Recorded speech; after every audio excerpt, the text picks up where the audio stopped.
I really like what's going on. I like what's happening around here, Will. It's amazing how quickly it all came together.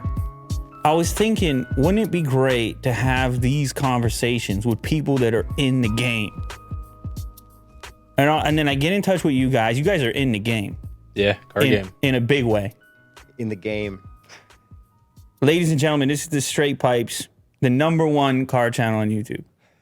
Thank you for saying that. In our hearts, yes. What do you mean in your hearts? I mean, there's channels with more subs and more views. Oh. But, like, it's my favorite channel. Yeah. And Jacob's favorite. Maybe yours. Yeah, maybe mine. And we brought some toys. We got my 99 Plymouth Prowler. You know what's great about what you guys do over there on that channel of yours? It's got a great mood to it. You know? Feels really healthy. What kind of mood? I mean, there's like a kind of an energy there, an enjoyment, a sense of optimism and wonder. Okay. These are the things I'm looking for. We do enjoy it. Probably because we've been friends since like 2000. When we went to high school in grade 9 together, and then we got cars at the same time and we became each other's car buddies. So it's like we still really like cars, and we get excited about like everything, even like crappy cars. Yeah, we made this like our dream job. Why wouldn't we be happy about it? You guys still like cars, and you still like each other. Well, we argue a lot. Yeah. And we hate a lot of the cars. Yeah. But we enjoy experiencing the cars together more than we hate anything else. When I watch your videos, I can't really imagine what that argument would look like. I guess it's like creative differences with like, hey, should we try this? Because it turns out if you try other stuff, a lot of people just don't watch it. Oh, did we just touch on a spot right away? Well, we got a format, right? We got here this quick to this spot right here? Yeah, well, we like talking. We really like talking about YouTube with other YouTubers because there's only like 30 of us that you can talk to this stuff about. You know what I mean? What you mean 30? Like people you can talk to YouTube stuff about. That understand, you know, like once you get past like whatever 500,000 subs or 1 million subs, like people that understand YouTube, especially in the car space. I'm just curious how you came up with a number of 30. Okay, I don't know. Like there's probably between tech channels and car channels, 30 people that I'd want to talk to about the algorithm and thumbnails. And people in Toronto and people that we have access to and people that answer their DMs. My YouTube bubble is 30. I've made that my number. It's an interesting number. Like I thought it might have been some sort of Dunbar thing, you know, like there's only so many meaningful relationships you can have and you just capped it at 30. You're like, I got space for 30 YouTube relationships. And here I am working to get one of them. Well, do you think you could handle more than 30 YouTube No. relationships? Like that's like That's a lot of people to talk to about the same thing. Yeah, no, but I hear what you're saying. When I had Peter McKinnon over here, it was much of the same in that we have this inner dialogue which doesn't come out on the video, but it's occupying substantial real estate, and then you get around other people who have the same type of dialogue, and you're like, how about this dialogue? Yep. Yeah. Because it's in there, it's tight, you know? It's trapped in there. And regular people, you want to talk to them, but they're like, what's this guy talking about? Oh, yeah. What's he so bothered by? Analytics. Like, what is that? Yeah. But no, I want to touch on where you went for a second. You said we argue over trying new things and not necessarily having the results we're looking for. Yeah. Do we have an example of this? Yeah, okay, so if you look at the screen, the one thumbnail that doesn't match the rest, the friendship one, is when we took our cars to the track and raced them. And as you can see, it hasn't hit 100,000 because people just want to see new car reviews from us. But we also need to sometimes be creative and have fun. So we go to the track anyways, and knowing it's not going to do well, but we enjoyed ourselves, and it was fun to do. And it's used cars. Like, we like used cars. We haven't bought a brand new car. We review new cars. We understand them. We know how they compete against other new cars, but we like used cars. I watched this video, by the way. So it's funny that you're saying, oh, it was complete failure. Because when I landed on the page, I saw the friendship thumbnail, and I was like, It's the people who are attached to our personalities more than the cars. So let me look into that. And I watched it, and I enjoyed it. But I hear you. I hear what you're saying, and there is this sort of like mathematical component of click through and so forth, and how the initial reaction to something can color the opportunity to even have the thing presented in front of other people after the fact. If that initial group doesn't click on it, maybe it never even got to the people who would have clicked on it. Exactly. Because your most enthusiastic viewers are the ones who will set the precedent with their initial reaction. And so, yes, I would agree that if this video did poorly, then it's not right for your most enthusiastic viewers. But what I'm curious about is, you said you get into an argument over it. Who's on which side? That depends, and I don't even know. I think I want to do stuff that is cool, and Jacob's like, it's not going to do well. And I'm like, but we kind of got to do that kind of stuff sometimes. And he just like, all right, cool, we'll put it out on a Sunday, because our regular post is Tuesdays and Fridays. And if we post something different on Tuesday or Fridays, people get mad. Yeah, like legitimately angry. So I don't want to feel the hate. As far as the hate goes, how do you determine whether a person, like, is this just strictly sentiment within the comments that you're going on? So you guys are still in the comments. Unfortunately. Yeah. I'm less and less every day. Once in a while, we'll do some comments, but we're like, we've, I guess, hidden from channel a lot of people who leave bad comments, so we don't get to see their comments again. They get to keep typing them to the imaginary YouTube comment section, but we'll never read them. If it's like a legitimately critical comment, we're going to leave it up. Because sometimes we make mistakes. Yeah. But if it's like someone that's like just swearing at us, like, all right, I don't need to see this guy in the future. What would be a reason that somebody would swear at you, though? God, if I wear a fanny pack, people get mad at me. Right. Like, why are you wearing a fanny pack? Like, You know what's hard, though? What's hard with comments and things like that is our perception of the person's delivery of such comment. Like, it could be a troll. Like, it could be very loose the way in which they're applying. Like, this guy can handle it. You know, like if I razzed you on a fanny pack or whatever, in a comment, the context might be off. So all of a sudden you're like, man, screw that guy. But if a friend did it to you, you see, that's what where the weirdness comes in, is we always perceive it as the worst version of it. Like some evil person sitting over there trying to pull those strings. Maybe it ain't that bad. Well, there are some that are that bad, and then they post other stuff that I don't want to talk about. But those are the people, like, they'll get flagged, and we'll just like hide them from channel. Yeah. Mm-hmm. But Jake, generally, I don't know. Everyone's pretty good. Sometimes people will like tell us stuff we missed, and like what else? We'll address it in future videos. Like generally, the comments are fine. Sometimes they make like little like meme jokes out of it. Yeah, and that's fun. I'm really interested in the partnership aspect though, because it's not super common in the YouTube space that you would have a robust partnership like this, and it works well in the car space. It works so well that you guys are not the only one. Right. Not the only partnership. How is that possible? You got to have a driver and a passenger. Two people in a car, right? But we're the ones that we feel like we really pioneered that in the YouTube space. We made a nice format that we like to think is our format. Whoa! We wanted to be two guys just literally going for a drive and just like two friends chatting about cars and like not getting too technical. Right. Not reading off a spec sheet. But you guys started the format. We didn't start the format. We took a format of two people driving a car and kind of made a format out of it that we use like to this day. Like our first video is shockingly similar to our current video. I see. So But we haven't really changed. I don't No. think. And people say we do, we're like, we're the same. Like I don't oh yeah, that's a YouTube thing that goes on all the time. Yeah. Well, I mean, yeah, I mean, I agree with you that I think it makes a lot of sense. It's not something that I necessarily would have expected, because prior to you guys, because how long you guys been doing this? I started the channel myself in 2012. So Oh wow. yeah. Never mind. early days. I didn't find out about you guys till recently. But that's like he was doing exhaust videos of like what the exhaust sounds like, and we didn't start. We filmed our first attempt at a review November 2015 and put that out in summer of 2016. We took almost a year to put up that video because we were like almost embarrassed by it. We're like, what do we do with this video? Do we suck? Turns out not that much. okay.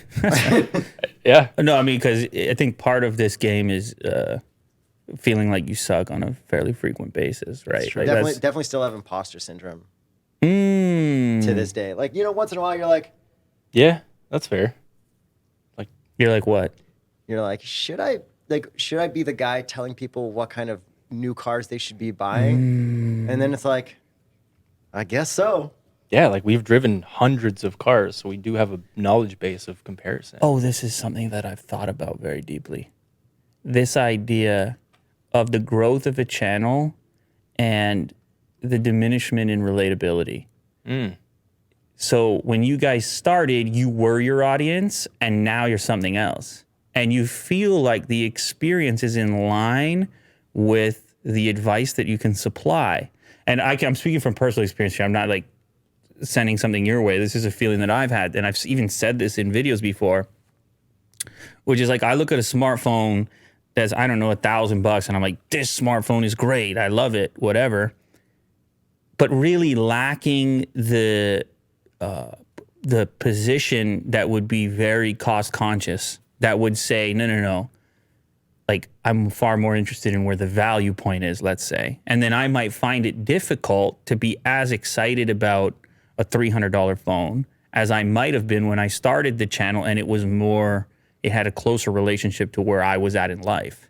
I think we still get excited about inexpensive cars. Yeah, for sure. And we like do. the value for them. But what we really lost is the excitement that comes from a good launch control. Like your Taycan, which is like the perfect spec, great job. That is probably the best launch you could get right now, along with a 911 Turbo S, because the 911 Turbo S makes a lot of noise, which kind of makes it like really, really cool. But I mean, and like a Lamborghini Huracan and Aventador, and that's the stuff that we need. It's like the level of the high. The 911 Targa Carrera 4 that we have right now, that we had last week, it was like, I can be calm through a launch, no problem. But like the first AMG E63S I launched, I was like, oh my God, it's We lost crazy. it. Yeah, it was a natural reaction. It was like, holy, like this thing costs $150,000. They're gonna give this to us, and we get to launch it. Right. And meanwhile, like I just got out of a Corolla. Right. Yeah, I guess I'm in the same boat where like my stuff has always been similar in the sense that the reaction is a big component, and people are tuning into you guys for your reaction. But it's not realistic to assume that that's a static thing. The experiences impact future reactions because they're relative to previous ones. Exactly. And I've even thought to the point where like it would be fun to throw a less experienced driver into some of these cars nowadays and just be like, okay, we're used to launching it. Like, here's Buddy who hasn't launched a 400 horsepower car before.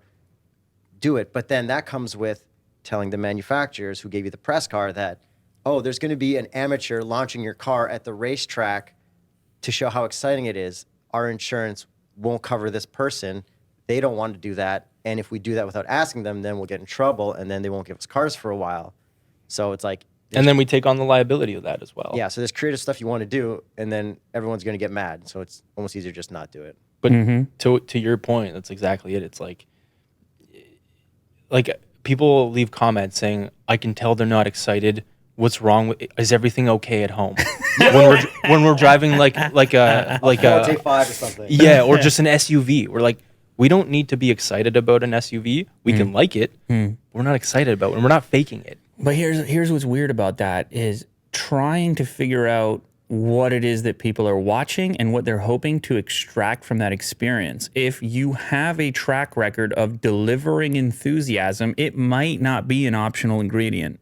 That's we try to get excited. Like sometimes, like we'll be review car, Jake will be like, "Say it again, excited, let's go, excitement." And we're like, "Yes, hype ourselves up." Yeah, because we're entertainers at the end of the day. But we are always authentic. We never fake any of our stuff that we do. Yeah, and we have no script because we've tried to read stuff off and say it back for paid spots, and we are literally the worst at remembering anything. Yeah, and spitting it out. No scripts. Plus, it is tricky to talk while driving on camera and like nail everything. That was a skill that we had to learn over time. Like we could do it from the beginning, but we're just better at it. Like now we can drift and talk mid sentence. And even if we play Gran Turismo with a bunch of friends, and like while we're racing, like everyone's racing, concentrating. Jacob and I are having a conversation, and people are like, we're like, why aren't you guys saying anything? They're like, this is really distracting. I can't keep up. Yeah, on the straightaway, I'm having a beer. All right, back to it. In the sim. In the game, not in real life. No. Okay, so today's sponsors are MeUndies and Babbel. Well, you know it's been hot outside, man. It's cooking out there. And that's a thing I find to be quite bothersome at times. I like to control the climate. I like to get the cooling going. And not just my surroundings, but also with the clothing whenever possible. Yes. And that's where today's sponsor comes in. I'm talking about MeUndies. I've been wearing this stuff. I'm wearing this stuff right now. I speak to you. I wear this stuff right now. You're a fan? Absolutely. I got a drawer full, and I don't know where I'd be without it. It's super soft stuff, breathable stuff. I mean, there are options. You pick whatever it is that you happen to like. And it's all kinds of patterns and things. And it's actually not just underwear. It's other things, too. They got the swimwear on there, the socks and the apparel. It's kind of it's an elaborate selection over there, whatever it is that you want and need. But the key for me is around the breathable undies options, because I've been trying out some of the different versions now. Now, they're known for the super soft stuff, Yes. but they also got the athletic stuff and some different performance. It's a lot to choose from, so you really got to check it out. But once you get started, whether you go with the members route or you just pick up a pair just to give it a shot, you can go simple. You can go with the patterns. But I promise you, you're going to be impressed here when you throw this on and you feel the texture. And most importantly, you have that climate controlled down there, Yes. as I mentioned previously.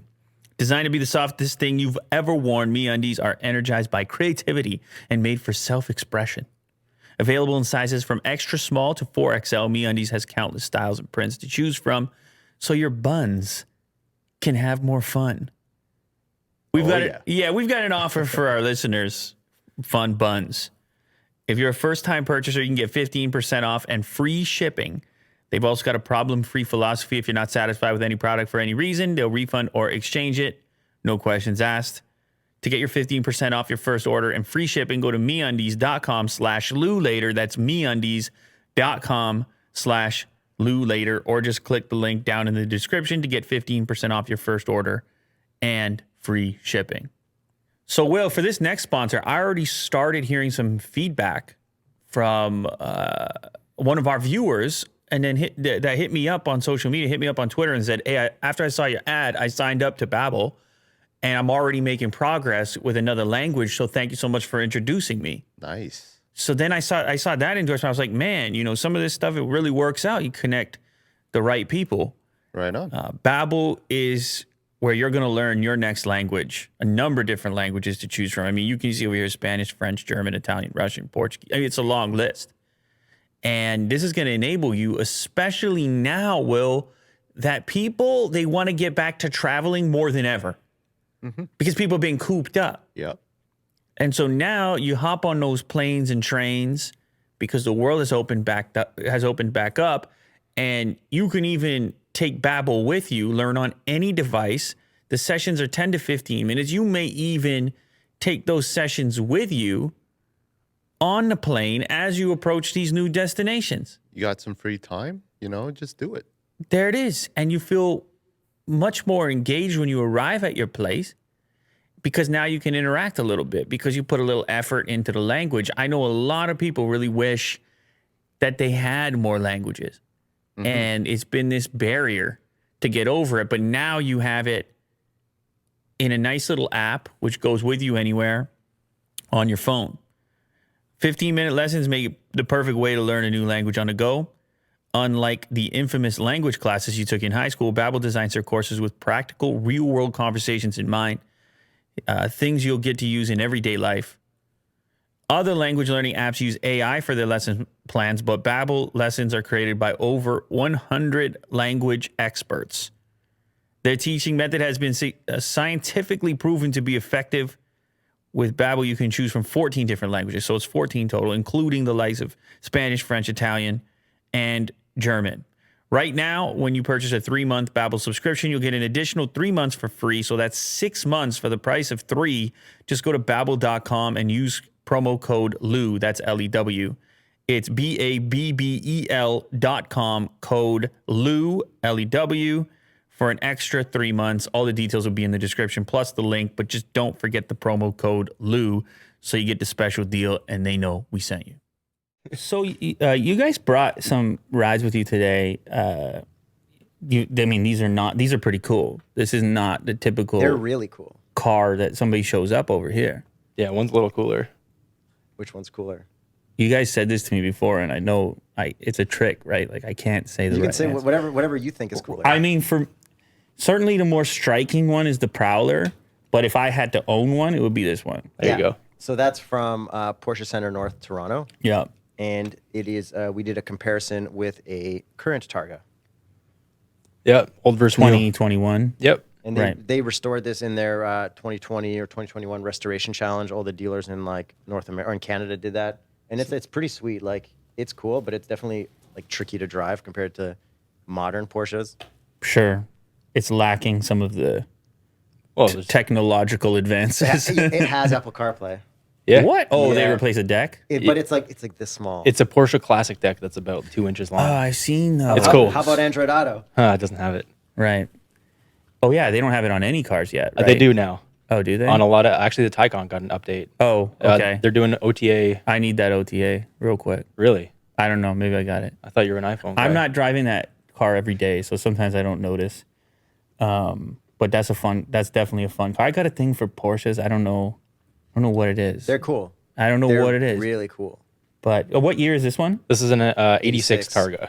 1986. So We're born 86. This is oh, I'm 85. There you go. I was one. We could have had a poster or something. Yeah. Something like that. But the other one behind there is really a reminder of my childhood because it was one of those prestige type. Like I mean, it was in the hip hop music videos and things yeah, like that. it's in so many rap videos. Yeah, It really is. People send Yeah. me stuff all the time like, yes. Yeah, and it's in the yellow as well. I mean, it's kind of ridiculous, but I guess because this car, you own this car. Yeah, so Jacob bought his Raptor, and then I bought this Prowler, and that was kind of like we're buying our dream car, our attainable dream cars. Because like my real dream car is a McLaren Speedtail.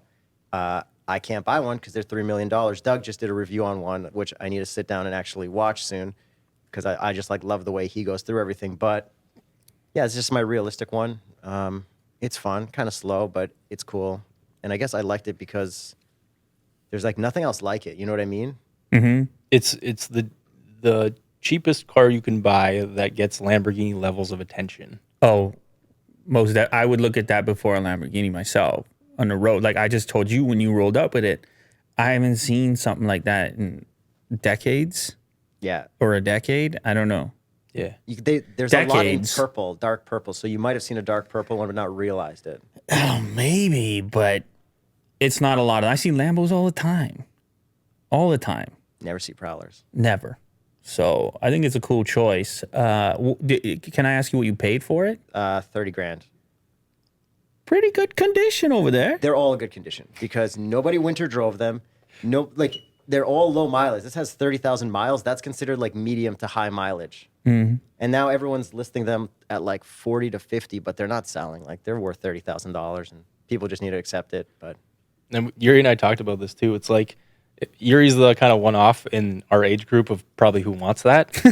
yeah, so the demographics of who wants that and what people are willing to pay, I think that's starting to drop off because people are literally dying that would want that car because it's a an boomer older car. demographic. It's like trying to think of other ones that are like that. Like a Model T or something. Like who do you want a Model T? What was the one? The Firebird? the Thunderbird. Thunderbird. The retro, the 2005 One? Thunderbird, I think. Yeah, something like that. I remember hearing a story when that car came out that people were just putting them in storage. Yeah, and they're not worth anything now. They're worth Exactly. they're worth less than the Prowler. 10 grand, 20 grand, I don't know. But then, do you know the Chevy SSR? Is that the truck looking Yeah. thing? That came with a V8 and a manual in a certain year. So that's like cool. This only came in V6 auto, so it kind of sucks. You know what? I would notice this on the road too. And it's a That convertible. is so weird. Yeah, but like Prowler looks better. Come on. No, it looks better, but this looks weirder. I saw one the That other looks day. better. This looks weirder. I mean, Oh, chrome. with the chrome By wrap the on it. way, I love this studio setup. And Yeah. I love the podcast setup, and I love how he's rocking, like running the whole screen in the background. I think that's very cool. Can't say enough good things about this setup, honestly. Like the cars look unreal. We've never had cars that look this good. Yeah, it was. I mean, this was a long time in the making, and I'm never really committed to anything. Getting back to the YouTube part of the conversation is that relationship between changing things because it's healthy to do it and then suffering the consequences of such things and making investments when you're not even certain if that's what anybody wants. But I mean, I've been doing it for 10 years, like properly for 10 years, uploading, stressing, thumbnails, titles, like the psychological ringer, you know? It'll wipe you. It'll take anybody down. I mean, how many have been in it to that level of, I don't know how many videos have been published, Will? Thousands. I don't know. Do you ever rent this place out for movies or commercials or anything? No, nothing like that. Because this place is completely secret. Remember I told you before you arrived? I don't even know where I am. Exactly. I drove blindfolded. Exactly. At least the last little bit. I met you Yeah. on a dirt road. I can't believe you fit this whole place under the CN Tower. Yeah. It's a really cool underground facility. Well, listen, one of the best ways to show off this space is cars.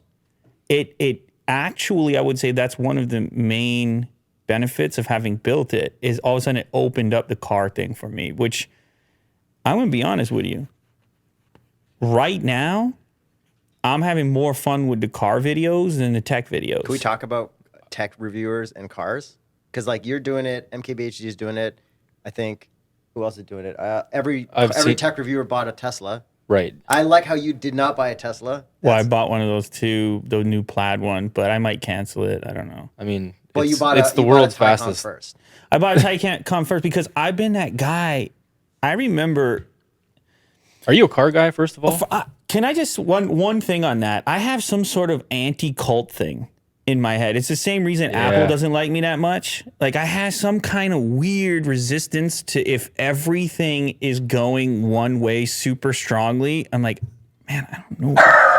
I don't know what they want from me. That's the hardest part about liking a Tesla is that everybody else who likes Tesla is so hardcore about it. And it's like, yeah, the cars are great, but like, chill out. can the Yeah, fans dude, take I it easy? hate that too. Like, their cars are great, but they're not flawless. No, well, nothing is. But they think it is. The fan, it's the fan. And they'll say it. You want to know what I think? I don't necessarily think it's that they truly think it is. I think once everybody became an investor, like if you own stock in something, Yeah. and the performance of the company is having an impact on your pocket, all of a sudden you're a salesman. Like at that point, well, maybe that's the wrong word, but you're more than an enthusiast. You have an interest in it doing well. Exactly. And like that's why journalists. And by the way, I'm not accusing anybody of being in that camp, but I'm talking just being on Twitter. Like, how much higher likelihood is there that you're invested in Tesla if you own a Tesla versus the general public? Yeah, 100%. It seems much more likely. So it kind of changes the dialogue a little bit. And I mean, it's fine. People free to like what they like, invest in what they invest, be a part of the company, go for it. A lot of people are willing to put up with some of the problems that you mentioned in exchange for being a part of something that they think represents something else, some future that we can't perceive. In my case, I put the money down on the Plaid and Plaid Plus when they announced it because I was like, I don't know, 1.99 seconds or whatever. Let me feel that. And when the Plaid Plus got quietly canceled, they just converted the Plaid Plus order into another Plaid. Yeah, I heard about that. That's funny. So you had 2 cars on order. And then I hit them up. I didn't hear back for a little bit. I was like, what is going on exactly over here? Because here's another thing. The car was supposed to be, will remind me what, March. The car was supposed to be March. Yeah, but like, we don't, anything that Tesla announces, like Jacob and I were like, oh yeah, that's going to come out. Like, it'll come out when it comes out, and that's that. And if it does, great. If it doesn't, well, we didn't expect it to. Exactly. And so that's my point on that is they've been riding for a long time on being part of, I don't know, a movement or something different from a car. But the problem is now that all the other manufacturers are putting stuff out that's actually good and can satisfy that clientele a little bit, the rules of the game are changing rapidly. Like I know it's not a 1-to-1 comparison, but I was goofing around with that EQS. Did you guys look at that? Nah, we kind of get bitter when United States gets stuff before we do in Canada. It's not even bitter. It's like it It's literally not gonna- hurts. it's not going to do well Exactly. if we don't get it at the same time as like the embargo for all the car stuff. So we USA just has turn it down. access to cars before we do. I don't know if you run into this in the tech space, but you might start to run into it with like Well, the car stuff. I don't know how concerned with it I am. Myself, I feel you. I With feel your you. 18 million subscribers. I know I feel you though because I used to be like that. I used to be that exactly that. And You're hungry. Like I like that. But it doesn't do as well. Like we know it doesn't do as well, so that's why we need to like leave a gap before we'll review something that USA reviewed. And we're like right now we're fighting a lot to get cars up at the same time. I think a lot of it has to do with formatting. If you feel that what you're putting out if you feel that what's already out there is satisfying the group that are your would-be viewers, it's a problem. yep. It's a problem. But you could look at it as a creative challenge to put something out that's different enough from the other stuff now that you're delayed. Well, the thing is, we then run into limitations by the manufacturer. Like we can't drive that car. So if they couldn't drive it in the States, or actually if they could drive it in the States, but we can't drive the Canadian one, then we're doing even less than what was available to the people in the States. And like a lot of it is getting a car over the border like it requires a lot more paperwork than like maybe throwing some like a new iPhone over the border. So Throwing. yeah, and it's like it's I know it's a lot of work for them, but then But I don't even know who you guys are dealing with. Like a lot of this is regional problems. You guys just call up those guys in the US and be like, let's figure well, it we out. can't call No. you can't call the Yeah, USA you can. without talking to Canada first. I because disagree then completely. Canada No, gets we've mad. We've been doing that. I disagree completely on the record right now. I disagree I completely. am working on getting a certain supercar up here from the States because we couldn't get it in Canada, but I had to jump a lot of hoops, and I got a lot of people mad, and we still don't know if it's coming. Hey man, being a Canadian in the media business is jumping hoops. But isn't it nice how like Canadians are really good at YouTube? Yeah, it's kind of funny, You isn't know what it? I mean? Like Maybe that's why. Yeah. You know, maybe the whole process of the whole thing is figuring out those hoops. America's just jealous. And we're used to it. Right. Where they're stopping. Not coming easy, but like having to overdo it. You got to work for it. And then it pays off in other ways that aren't exactly obvious. But anyway, I'm goofing with the EQS and I'm sitting there saying to myself, okay, the Germans woke up. Like they got the electric stuff happening. It's coming, and they're going to quickly supply the market with at every class, at every segment. It's going to be everything, right? They're all going to be electric now. Tesla had a big head start, and probably, arguably, didn't deliver the amount of units they should have with that head start. Like if you look at the Apple version of the head start with the iPhone. Imagine if they had huge supply problems and couldn't get their ecosystem out into the world at the pace necessary to become the ecosystem, or at least one of the two major ones. Well, imagine if you couldn't charge those iPhones, which is the Which is next the problem problem. we have is that anything that's not a Tesla, trying to charge it is such a pain that I would rather have like a body panel not lining up, paint imperfection, hard to repair Tesla than pretty much anything else. Because during the whole lockdown thing, which I guess is slightly just ending, malls blocked off the chargers at the malls. Like non-Tesla ones. Yeah, Like so like anything else. Smart or charge point. Any of those. Flow and Electrify Canada. I had to move barriers to get to it, and then security's like, you can't move barriers. I'm like, well, you block the access here, and I'm like, why can't you just put more pylons down this line? They're like, we don't have more pylons. Wait a second. I'm getting a strong feeling here that you don't have any other method of charging. We don't. No, we do, but it's like as car reviewers, we need to explore the methods that everyone else needs to use. I know, but I'll tell you now. I don't know if I'm the right example on this because I have multiple vehicles, and anything that's going to be more unpredictable, I'll never reach for the electric car. I'll take one of the gas cars. I mean, we talked about having those Raptors, and I talked to McKinnon about having those Raptors. What is it with us and Raptors, dude? I don't know, man. They're cool trucks. What the hell? Yeah. What is that about? Yeah. And they are cool. Do you have jet skis too? 'Cause not McKinnon yet. and I, that's how we met jet skiing. Not yet, but I'd love to. I'll go. I sometime soon. Yeah. I'll go with you. All right. Oh, I just sold mine yesterday. Oh, all right, all right. I'll rent another one. Okay, cool.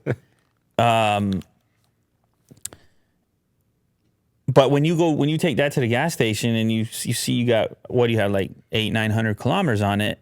It's a security that comes with that. Like, There's another gas station. There's more gas. well, that too, but just the range alone, because the Taycan, if you guys drove it, Yeah. it ain't no range champion. The thing is, you could like, it's got like 400, 500 kilometers, or if you hyper, and then you can hypermile. Like we did a lot of that with like the early electric cars that did like 130 kilometers. Wait a second, you got 500 kilometers out of the Taycan? No, I'm It saying says- technically we weren't allowed to drive it 500 kilometers when we had the loan because there are Right. mileage restrictions. Yeah, which So- is also a funny thing. Yeah, so it's like, hey, test out our electric car, like, but you can't drive it a full charge and get it back. And if you do, All these restrictions. there's man. it's a lot, but We're fighting, like it's an uphill battle, but we are fighting it. And we are getting somewhere with a lot of them. But like Oh, good. you can really hypermile. Like if you really try, get behind trucks and stuff, you can get a lot more range than. I'm yeah. not prepared to be doing all that. And then you got to It's be not ready worth for it. the car to get to 1% and then turn into turtle mode and then limit your pedal. Like we've run out of electricity in like 2 electric cars, and it's like kind of interesting. But Yeah, well, we got all the chargers installed over here, and having multiple vehicles, like I don't think I've ever charged my Taycan, maybe once in public, because of just my habits. I like to drive the Taycan for pleasure, and I like to drive it maybe half the week, let's say. I know this is not typical, yeah. but then again, it's a Taycan everyone's Turbo S. different. It's not typical anyway. Right. And that's why we have to just try every different approach, because that might be your approach, but there I know, might be but- someone. And we have to assume that when we're reviewing a car, it's the single car that they own. Otherwise, it's not fair. But isn't that weird with $200,000 electric cars? Not really. Everything is weird with cars. People own 911s. Like it's a $250,000 Turbo S. Right. It's their only car. Is it? Maybe not. Probably not. A Turbo S? Very unlikely, right? You're right. And that's been kind of the, like, Nissan sold a lot of those Leafs. Yep. Who knows? 150 kilometer range. or Who whatever. knows that? Who even knows that? Yeah. But people go get groceries, go to their garage, charge it, and shut up. Like it's actually a lot of people's footprint is smaller than. But I hear you anyway. Whatever I mean, obviously having options and the versatility of charging is ideal. Well, like when Jason from Engineering Explained came from the States up to Toronto to do a test where we pulled his Tesla with Jacob's Raptor to see if we could charge it up, which actually worked way better than we thought we could. Oh, you're talking about hook it up and Yeah, then we charge did if you that. type in Engineering Explained Tesla Raptor, then it'll show up. It's pretty funny. We were going around the track, and you got like so much charge out of it that like if you drove more than like 50 kilometers an hour, it You'd couldn't overcharge. handle the regen braking. They got That's that one there. cool.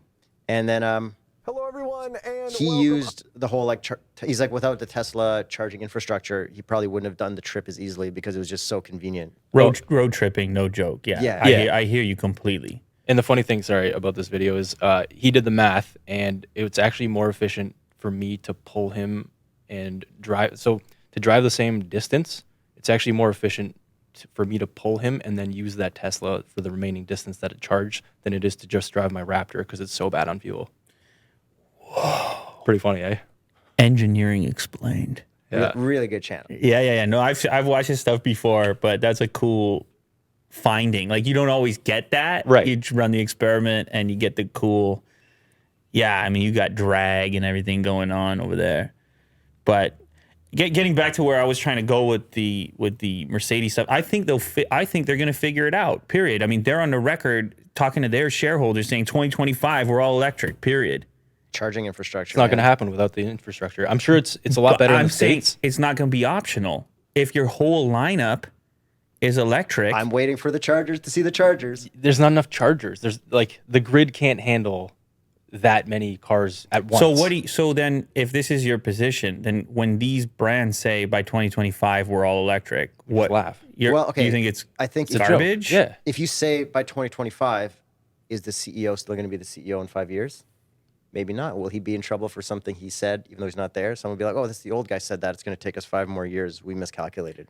Well, yeah, I mean, sure, there's promises missed, but I think that the question remains. I think we can hypothesize, regardless of what any CEO said. If it's not 2025, then when is it? 2035, 2050. 2050. I don't know. It's going to be a while. Well, I mean, you guys would be the ones, right? Yeah. It's not the cars, it's the infrastructure. That's it. The people can handle the cars, but until the infrastructure comes along, I don't think and the chips. yeah, that's another problem. Ran out of chips. Oh yeah, but that's affecting gas cars too. Yeah. Yeah, but now they're removing features like we have to remove the auto start stop. You save $50, and people are like, I don't even like the auto start stop. I'll pay you $50 to take that out of my car. Yeah, like they couldn't build the Bronco or the F-150 and stuff. Like, Yeah, I mean, some of that EPA stuff is brutal, like with the start stop or the drive mode resetting to the. But it kind of makes sense because, like, I'm sure somebody would put their car in sport mode by mistake, and then might forget to take that out for like the next year. Like that could happen. I don't think so. The way people, like a random person, They're probably not buying a car with sport mode. every car's sport mode, Eh, bro. no, they don't. Pretty much. Eh.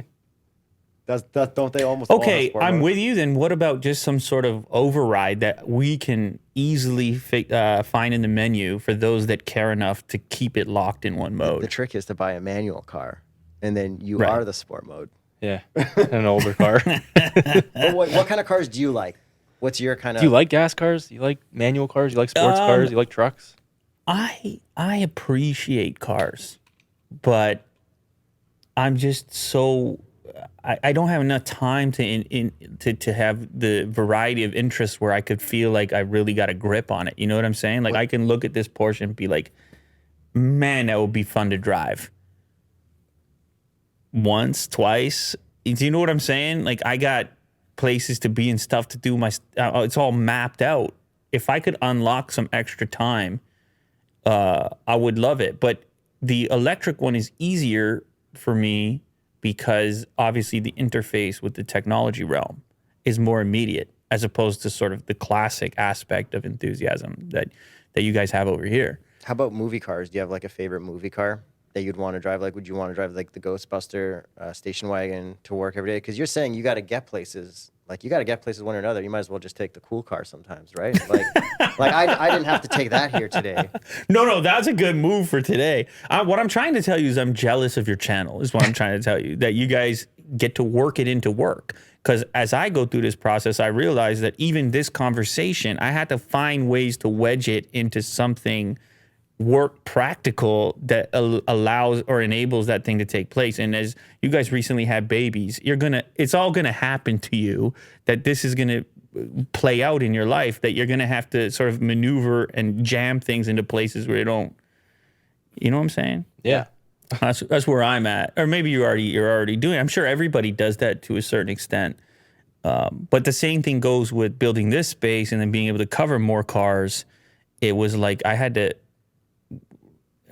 consciously work it into what I was doing on the daily, because it's just, man, this schedule and stuff is out. YouTube takes a lot of your time. Yeah, all your time. It's relentless. We're actually missing tomorrow's regularly scheduled posted video for the first time in like a long time. because I just didn't have time, and especially with the newborns and stuff. It's like, hey Jacob, I'm gonna hang out with my wife and kid instead of working. And it's like, okay, cool. We'll just miss the video, and I'll work on the weekend a bit. Yeah, I'll do the same thing. By the way, we need an editor. Anyone watching who's a good editor, local editor, we got to trust you. And then cool. second to that, you can edit. And then don't take our job with all the skills you'll learn from us, please. That's a legitimate request for an editor, though. So who's doing the editing right now then? Everything's 50-50. 50-50, filming, editing, everything. Stop it. 100%. That's Can serious. you guys stop getting along so well, please? No, man, we can't. Holy moly. We love what we do. The only way we can continue to do this is if we split everything down the center and be cool about everything. And nobody's upset about anything Or because else we're doing we'll equal. get mad at each other. We're Yeah. doing equal work. Well, you know, the thing about that is it works really, really well with two people. That's why there's no third. Exactly. Yep. Is it the level of complexity, the multiplier complexity in running an operation with each additional person and personality and set of emotions and everything that humans is that's been a pretty unexpected part of the process. Is also the business side of it, of growing these channels and having these operations. Is early on, the business part is like, well, that'll come later, or the operational stuff that'll come later. Let's just put stuff out. Let's get it out. Let's find a way in the early days, and then everything else sort of builds around it as you're on the roller coaster, as the stuff is working out. And then you realize that even your set of skills has to change as you move through this process. If you do hire this editor, if you do get a space or hire 10 more people, it's like the requirement on you is no longer to just do this element, but all those, or at least that's been my experience. You don't have to do that. You could be you two. You could take back your editor offer, split it 50-50, and keep doing that too. We want an editor. Yeah, we want an editor. We have a part-time editor. We'll pay him salary. Part-time editor, you know who you are. Come work for us full-time. Yeah.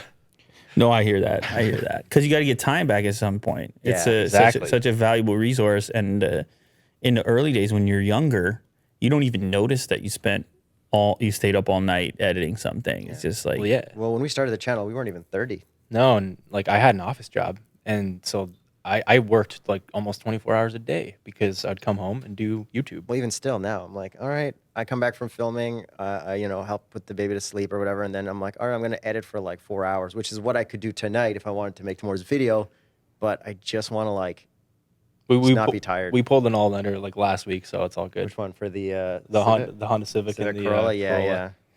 what do you, just because we're talking about time management and stuff like that, what do you guys feel like you're giving up by spending too much time working? Family time. Yeah, Just not staring at my phone, not staring at my computer. and it's always on your mind.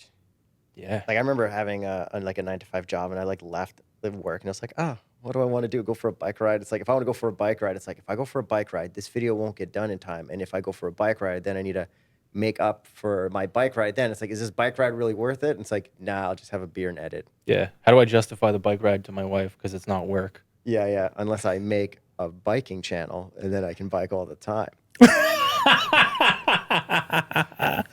That's the thing I was talking about. Yeah, it feels like you have to justify every decision you make because there's no clock. Like you're never done.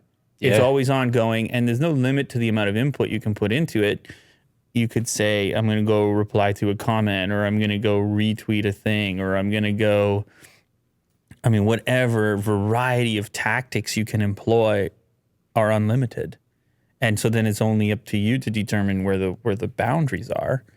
And I'm not sure what I'm going to realize over the course of talking to other YouTubers, but I'm already sensing a theme, which is that we're not super great as far as those boundaries are concerned. No, not at horrible. all. Say yes to everything. Yeah. There's a meme, and it's like, yeah, I could fit it in my schedule, and the then bags it's like under the eyes. bags under the eyes, and the little cartoon. I don't even know what cartoon that is. Is that I like? think it's what's the guy with the little fist clench meme thing? I think the name sounds like it starts with an E. If you look, yeah, I could fit it in my schedule. Willie Doo's looking for it right Meme. now. You'll find it. Meme. That's the This one. is our life.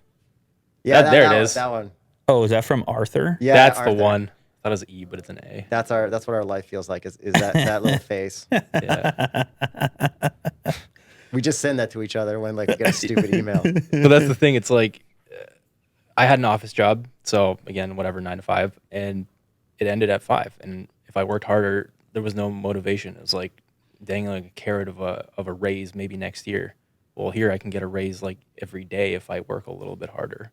Yeah. If you book that car, if we get that car the same time as the United States, that's my raise, because then I get that good YouTube revenue for when it pops up. And then if I do it 3 weeks late when no one cares, Yeah. the raise is like scheduling stuff and like getting cars on time, I think, for us. Yeah. Well, there's a game to it. And even outside of the revenue component, there's definitely a game to it as far as your own psyche is concerned, like the dopamine hit of something working and seeing the numbers and getting that message in analytics, like 1 of 10. one Oh of man. the balloons, Oh. and they put balloons. Yeah. I in. know. How rude is that, man? Get your balloons out of here, all right? Yeah. I've been 10 out of 10 for the last 10. Give me balloons on 10 out of 10. Put those That's what I balloons- wanted. You're still here. Playing with our emotions, and then just the kind of weird emptiness of the messaging, which would be like, fewer of your subscribers are choosing to watch. Like our racetrack. I know. We know what was going to happen before we posted this video. Thank you. There should be a check mark. Like, I know this won't do well. Don't remind me. Yeah. It would say, don't think too much about what went wrong here. Focus on what is working. Yeah. And it's like, it's the opposite of what you want to hear, because you're like, I know what's working, but I can't just keep repeating the same thing over again because I'm going crazy over here. And I've done it 1,700 times and so forth. But yeah, there is something about the way the operation exists right now where the game, and it could be us too. You know, I'm sure someone's having a beautiful ride on that. 1 out of 10 every time. Like, that person's out there too. Mr. Beast. He's 1 out of 10 every time. Go bury yourself alive, all right? Get 100 million. Call it a day. Who's the guy who does the squirrel traps? Mark Rober. Mark Rober, yeah. Okay, I bet you sometimes one of his videos will hit like crazy views, and it'll be a 10 out of 10. You know what I mean? Like, But his 10 out of 10 is... his 10 out of 10 is still like 20, It's all relative. 20 million views, but he's still probably like, it's like, how is this Yeah. 10? I spent a year doing this, and Yeah. it's 10 of 10. Yeah, it's a progress trap, right? Yeah. You're playing the video game. You just want to be progressing. You've put all the effort and energy in. You don't need to be at the final boss right away. You just got to go to the next level, please. So, okay, so his videos right now, of his last 10, Jeez. it's like something with 11 million views might have been like a 7 out of 10. And he's like, oh, damn, I only got 11 million views. No, on it's that. 10 out of 10. The Mars rover landing story is a 10 out of 10, and it's especially personal because he used to work for NASA and had something to do with it. but Those are the videos and that always hurts do the him, worst. But he still has 11 million views, which is nice. Yeah. It's for him. true, But I guess our 94,000 compared to somebody who just started might be that. like, that is unreal. Yeah. it's all relative. Yeah, somebody's looking at you right now saying, what are these guys complaining about? They get the hottest car channel on planet Earth. #1 car channel Number on planet one. Earth. In my heart. Thank you. I'm going to keep saying that because it makes you guys uncomfortable. No, it No. builds up the Well, ego. what are the other challengers? Well, there's Doug DeMuro. Oh, yeah, Doug. He is But he's a bit different. because he does old and new. Yeah. There's a couple of drag race channels out there, and as for just strictly new car review channels, It's Car Wow in the UK. Car Up, they do drag racing too, and then Top Gear in the UK. And then there's like Savage Geese in the States. There's like TFL in the States. TFL, the Fast Lane. And then there's Matt Moran. Redline Reviews. Then we have Motormouth Canada. Motormouth Canada. Everyday Reviews. What else we got? I mean, that's a pretty good list. Yeah. Engineering Explained does reviews. He does mostly like launches. Then there's a and cool couple. stuff. Yeah, there's a couple in the states and in Europe as well, like Carfaction. But and all that stuff. we like to align ourselves specifically with like we just do new car reviews. Like sometimes we'll do like an old thing, but like generally new cars, that's our bread and butter. And what's nice is that the format's the same, but the cars are always different. So we don't have to think too hard creatively to do a new review. But the good thing about that is like the car's different. So we get excited about the car. And then it is a good way for people watching to rank every car. So if we did like the Taycan Turbo S, we do it on the same road that we did the Nissan Micro with roll-up windows or that. or that. So people have a good way to decide like how much fun is this compared to that. And I think that's one of our cool things is that it's always in the same format. But then the opposite coin of that is that some people get upset. They're like, they're just doing the same thing. We're like, that's the point.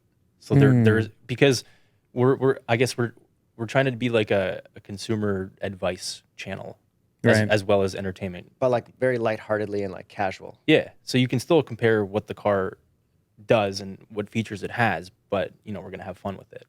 Yeah. It's something that I think about and has increasingly become difficult as my channel has become, and I don't know what your demographics are like, but as my channel has become It's dudes. increasing, well, dudes for sure. From America. No, I know it's dudes, but I was thinking more where they're located, because the technology space in general has increasingly become international. Yeah, we're mostly U.S. and then a small part Canada in second, and which is pretty cool because I think we get more U.S. views on car reviews than U.S. car reviewers, which we're trying to use that to get the cars up here sooner. But we understand that it's like it's hard work to make that I'm happen. sensing a theme here, a soft spot with the getting of the cars. You Yeah. hear that? You hear that? We're looking for cars up here. Just want cars. Don't you want the cars sooner? We just want an Yeah, even playing field. I want the cars, but I'm not. I'm booked up, man. Like, if you get me the car, bingo, let's do something. But what if they got you the car first? Yeah, let's go. Let's do that too. What if you had it before Marquez? Yeah, sure, no problem. But actually, like, here's an example. Here's an example. Ford had the Lightning over here before it went to see you guys. Where's my video? Well, whose fault is that? I don't know. I'm just asking. Well, it's not. It's just the sort of the way in which we treat things. It's like, all right, we have a schedule. We got all this stuff going out, and so we're gonna put it into the list, and then we want it to be a certain way, and I want to shoot with it for X amount of time, and I'm just trying to be in control of as many parameters as I can be. What was cool about it is they weren't. They're pretty loose about when and for how long. That was something I cared about. I really wanted to kind of explore it to a certain extent. But then ultimately, I guess I feel as though I want to do it outside of the performance aspect of the video itself. I want to do it, and I try to get back to the place of just the recognition that, like, what would the 15-year-old version of me, how would I treat that? I might be mad that I didn't get to see it first, but it doesn't mean it. Like, I still want to look at it, pull it in. I want to have the experience still. So I don't know. Maybe you're right. Maybe it's if it was a technology product, or like if they gave you the newest iPhone later, it'd be like, oh, you're in Canada, so you know what? Maybe 3 weeks later you could have it for half an hour. And look, man, if you go through my inventory of videos, you would have seen all kinds of this. I would have been you. Yeah. But maybe it's more just a thing I've been maybe doing it longer, or I've experienced all those emotions, and I'm not willing to let some brand mess with the way I'm feeling, as much. But we just hit 1 million a year ago. So for us, it's still fresh in our mind to try to we now have a reason to push to get the cars earlier. And the car space itself is also smaller than the tech space, right? Like overall. Yeah, I guess. I don't know. I think so. How easy is it to just review a phone? Everyone has a phone, let's just say. I'm not, downplaying what you do. But Don't downplay it, bro. I'm just Go saying. ahead and downplay. You see this room? Well, exactly. Yeah. I just told you that I was finding cars more fun.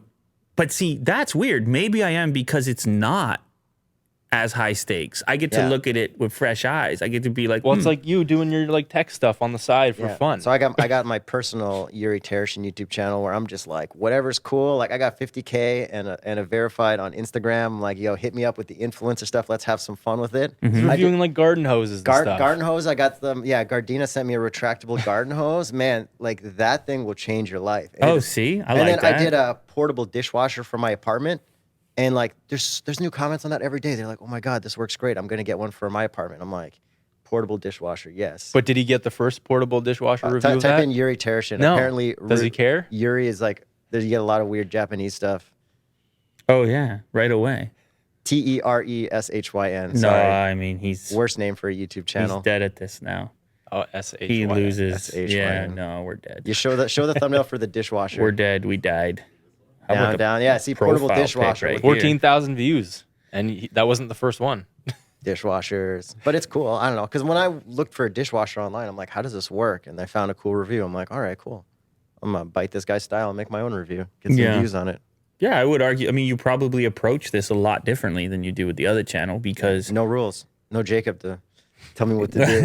Yeah. But this takes away from the straight pipes. Yeah, then I can't edit, so I got to do these on the side when I'm. oh, so this is a friction point. Not really. I wouldn't say it's a because friction I make point. sure Well, it's a little friction. No, I make was sure I just get gonna it done say. when I'm ahead of my work. Like right now, since I can't edit tomorrow's video, I'm not going to be like, oh, I'm posting the Exactly. scooter review tomorrow. If he posted a scooter review instead of getting our video done, then it would become a What friction about point. when he posts RS6 infotainment? I don't care because the because- RX6 video is already out. And Jacob hates infotainments, and nobody wants to watch. I can only say so much about infotainments on our main channel, and people hate it. This I can actually click through all the buttons. But 'cause is- I like it. More importantly, is there a chat? No, there doesn't need to be. I don't care. Infotainments are stupid, and nobody cares. I think I told you when I first did it. Yeah, he told me. Trust me, if I talked for more than 1 minute about infotainments, People would. he would lose it. People would lose it. Everyone would lose it. Yeah.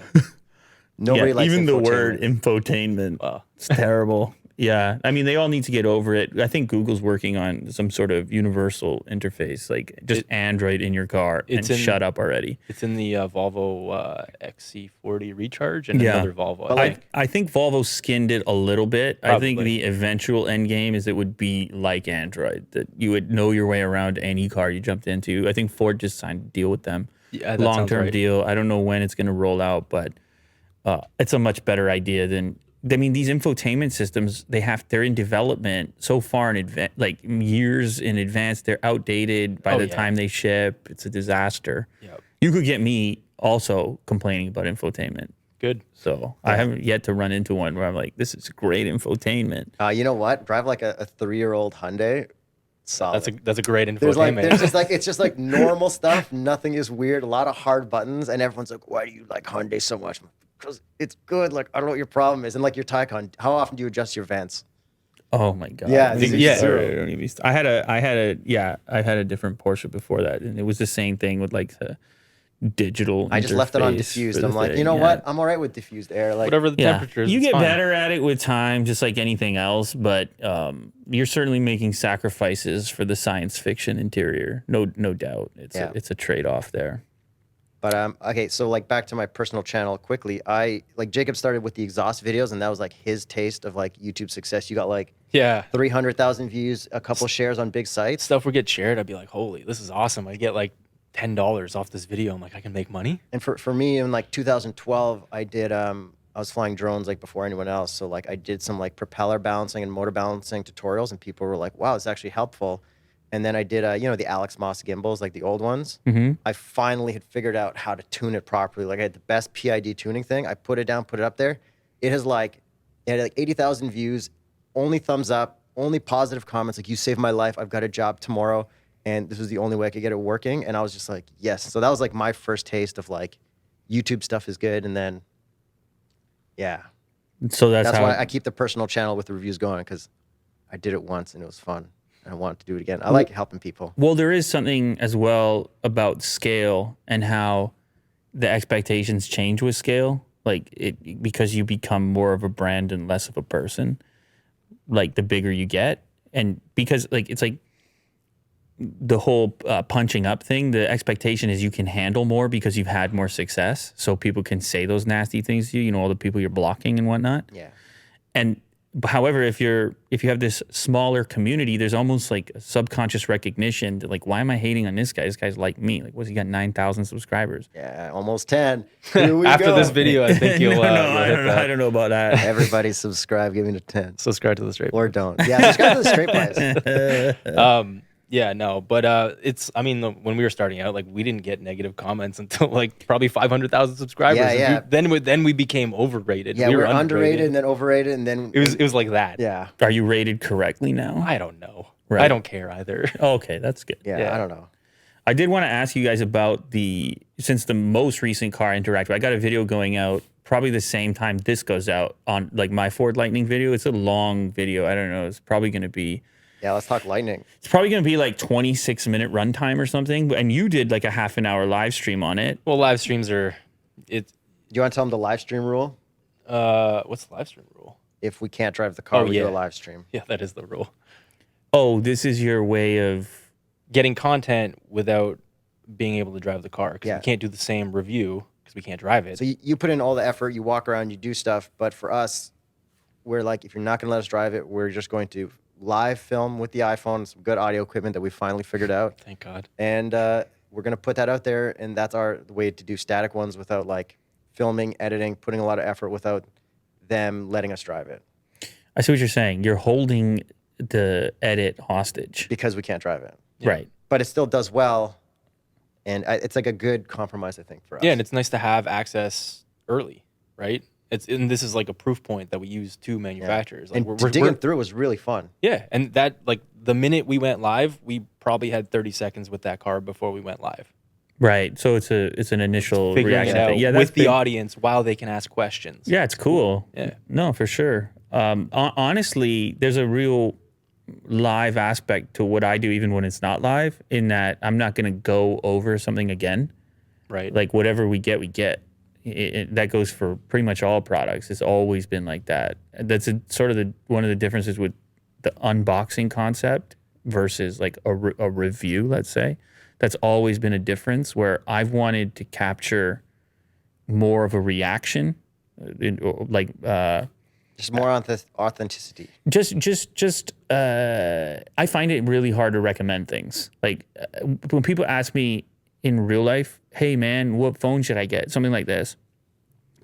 I have to ask them so many questions about themselves before I can supply them a recommendation. Do you ever just give like stupid recommendations? Like people ask us, what car should I get? I'm like, They oh, do you the should get a same- Mazda Miata. Oh, with a right. manual. Get a Ferrari F40. They're like, oh, I've got a kid. I'm Right. like, get 2 Miatas. I don't know. I don't have $20 million. Like, Give me more information. That's probably a better tactic than what I do because I have to do an entire interrogation of what was your last phone?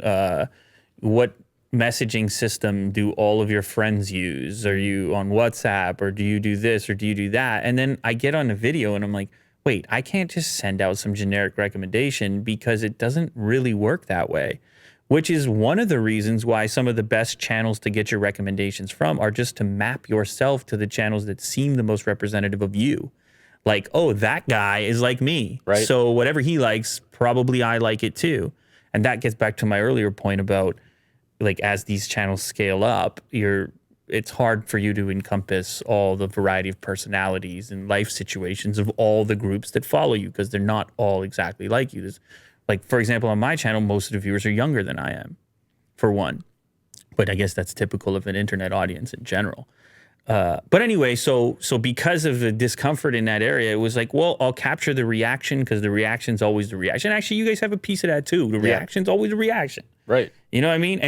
And so long as you're not acting or not acting too much, because it is a performance at the end of the day, then that piece remains informationally significant, right? Like I've seen this man react X number of times, and that's how that thing made him feel. So let me just bank that. Yeah. And- And we've explained that. We're like, hey, sorry guys, if you don't like this launch, we've seen a lot of comments and like we're just more used to we have to explain to the audience that we've gotten used to it. Yo, do you ever unbox things twice? Or do you ever have like a second box like, oh, I screwed that one up? No. Maybe once upon a time or like working on a particular project. Like a billion years ago, I was doing something with Snickers. They had that campaign, You're Not Yourself When You're Hungry or something. And I was in the UK shooting a commercial and they had this elaborate box that was intentionally hard to get into. And I had like a chainsaw and all this variety of tools to attempt to get into it.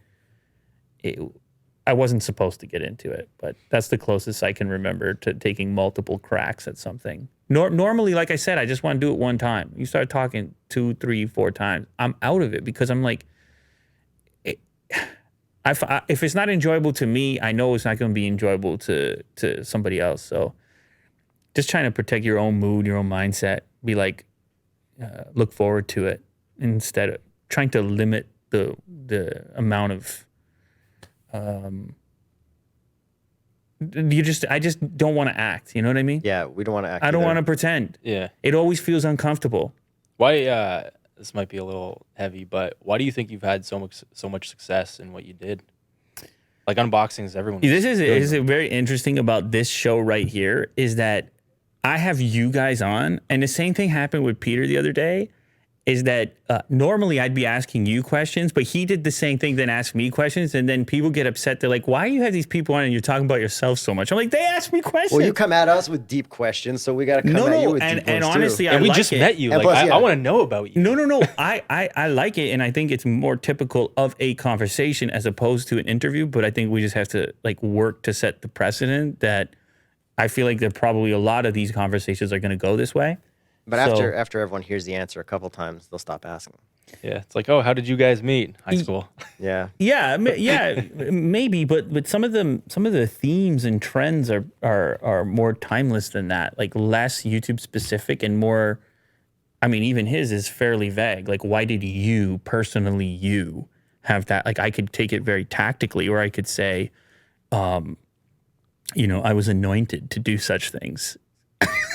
Just give an answer that we would say for our 40. I'm just saying, like, I Probably because I'm the best. I could. Yeah. You see what I'm saying? The Like- best unboxing channel. That's why. Like, I'm glad you asked. I was born to do such things. Well, that's good to know. Thank you very much for the answer. Moving on. Thank you. No, man, it's a lot of things. I don't even want to take too much credit for it because the older I get, the longer that I'm in this, the more aware I become of the ecosystem and the impact of the ecosystem on the behavior. In other words, like the importance of timing, where I was at the time I was with the set of skills that I had, like this really weird concoction, this mix of things that I was sort of prepared for. But like, I try to think, what element did I add that may have been different than other people at the time? Because there were other people at the time, like putting out terrible looking videos exactly like this. I think the element that I put into it was just an unwillingness to quit. That's it. Just perseverance. That's it. Just get beat up and do it again. That's it. I really don't think it's anything else magical. Now, I don't know. Maybe I'm a little bit more comfortable than at talking and being in public, but even that happened over time. So you go watch my early videos, like, oh God, damn. How long till you got used to editing your own voice and stopped hating Never. it? Absolutely never. Are you kidding me? I'm used to it now. I'm used Oh, to well, it you too. guys are still editing yourselves right Yeah, now, yeah. but I think it's very psychologically unhealthy. Another incentive for that person to sign up to edit because, man, listening to yourself that much is... But then if that editor works for us, he'll probably start hating us because he'll have to listen to us all the time. Just both voices. I hate you both. Yeah. It's possible. It's possible. But it's I mean, well, you just had to get many editors. You just had to get a guess. whole squad, and then it can all balance out. You can coach us on that. We got to figure that out. Yeah, you just got to spread it out in the healthiest fashion so nobody burns out, because burnout is such a huge Have we burnt out? likelihood. I don't even know how you define that. We've definitely been tired. Let's put it that way. We've learned to ride in that zone of Let's just burning get this outage. done. We need to get this done. We forced ourselves to use the schedule that we created. Yeah. Like Tuesdays and Fridays. We could- created that. we don't could go to have once a continue. week. Yeah, I don't know. we could, but we just choose not to. We also started the trend of posting car reviews at 8 a.m. in the morning. That's Yeah. us. Yikes. And then we just that's what we have to do now. Yeah. Well, this is a very common thread. McKinnon, when he was here, said, all I ever wanted was to not have a boss, and now I'm worse than all the bosses I ever had as a boss. I never really had a real job, so this is just like a continuation of freelance.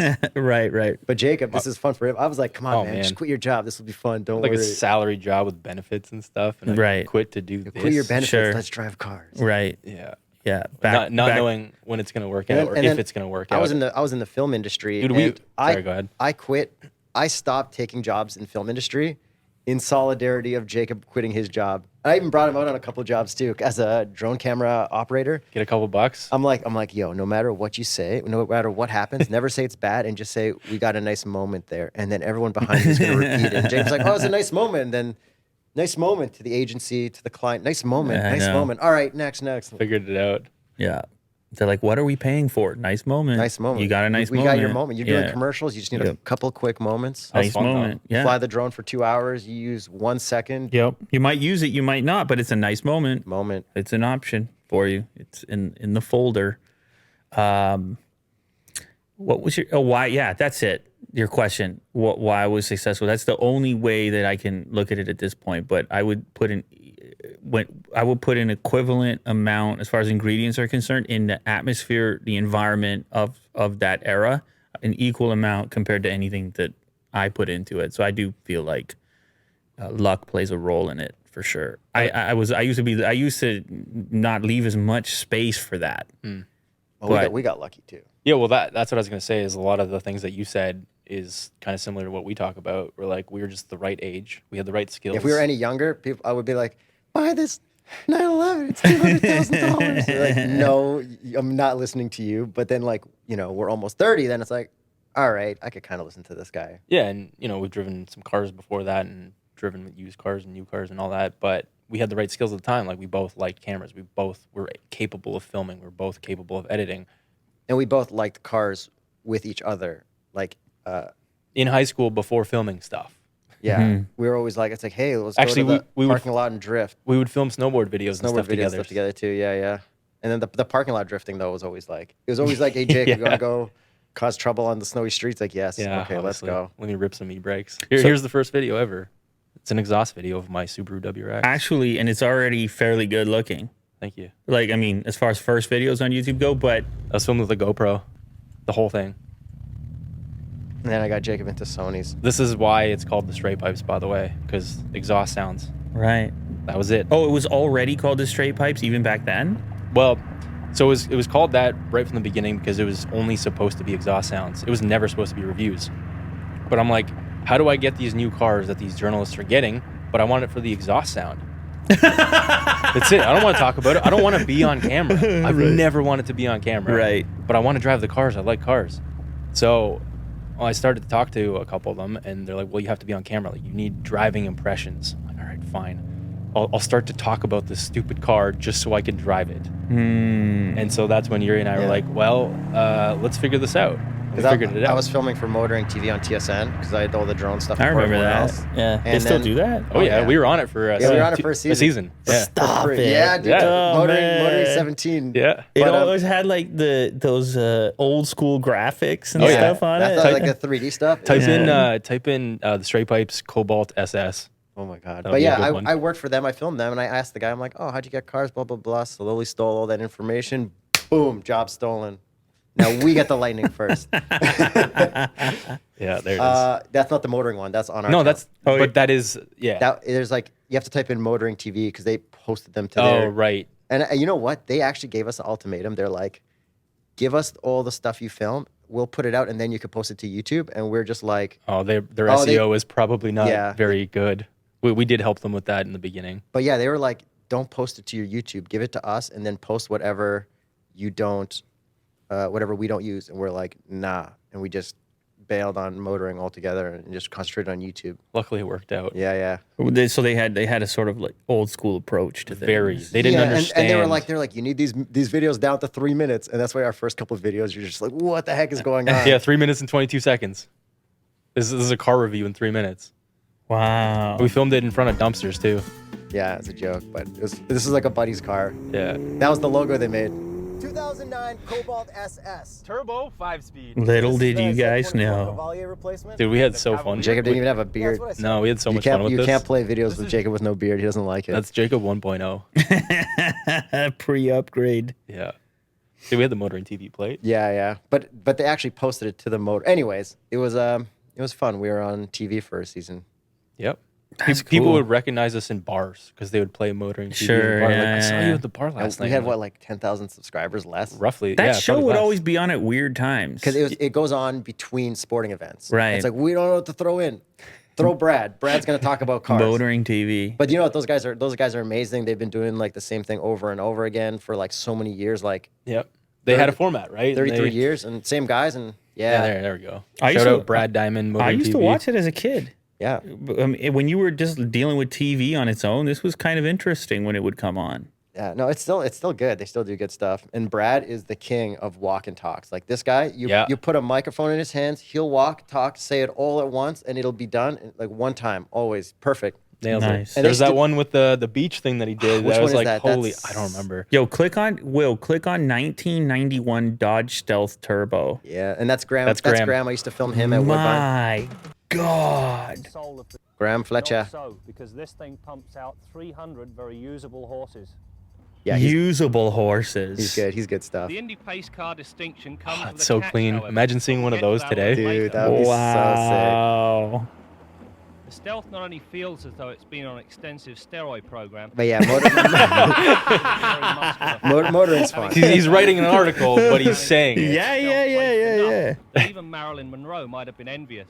Incidentally, the original styling cues were taken from a concept car called the Intrepid. What's the one with the beach where he does Wow. like I don't Front remember.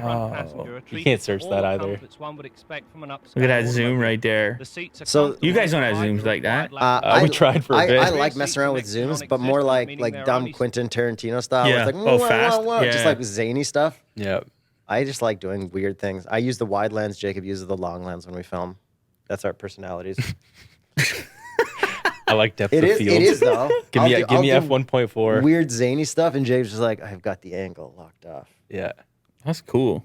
It's amazing that the two of you have figured out where one starts and the other, or one ends and the other begins. Like there's very little stepping on toes going Well, on. There's none. The whole thing was we kind of like found out what we wanted to do and worked our way back. So like we started filming one review at a day on a day, and then we figured out what we did, and then we're like, okay, can we film? It was two reviews? trips. It was trips was what did it. Trips helped it too. So I used to bring the drone, the Segway, the gimbal, everything, because I had all those like toys from when I was doing film industry stuff, and then we had to go on trips, and I brought everything. I brought my rollerblades. I had the gimbal. I was rolling on. And it Check the looked- bag. You check bag? No, it looked sick though. Like I'm really good on rollerblades, and Right. like this stuff looked awesome. And then like we brought less and less because we couldn't check bags, and then we're like, oh, everyone's like saying the production quality goes up even though we have less stuff. We're taking stuff away, and people are saying the production's going up. We're like, okay. And then we figured out that we found a way to film 2 cars in one day, and we just made the format work on getting home for 5 or 6. It's like Yes, yeah. But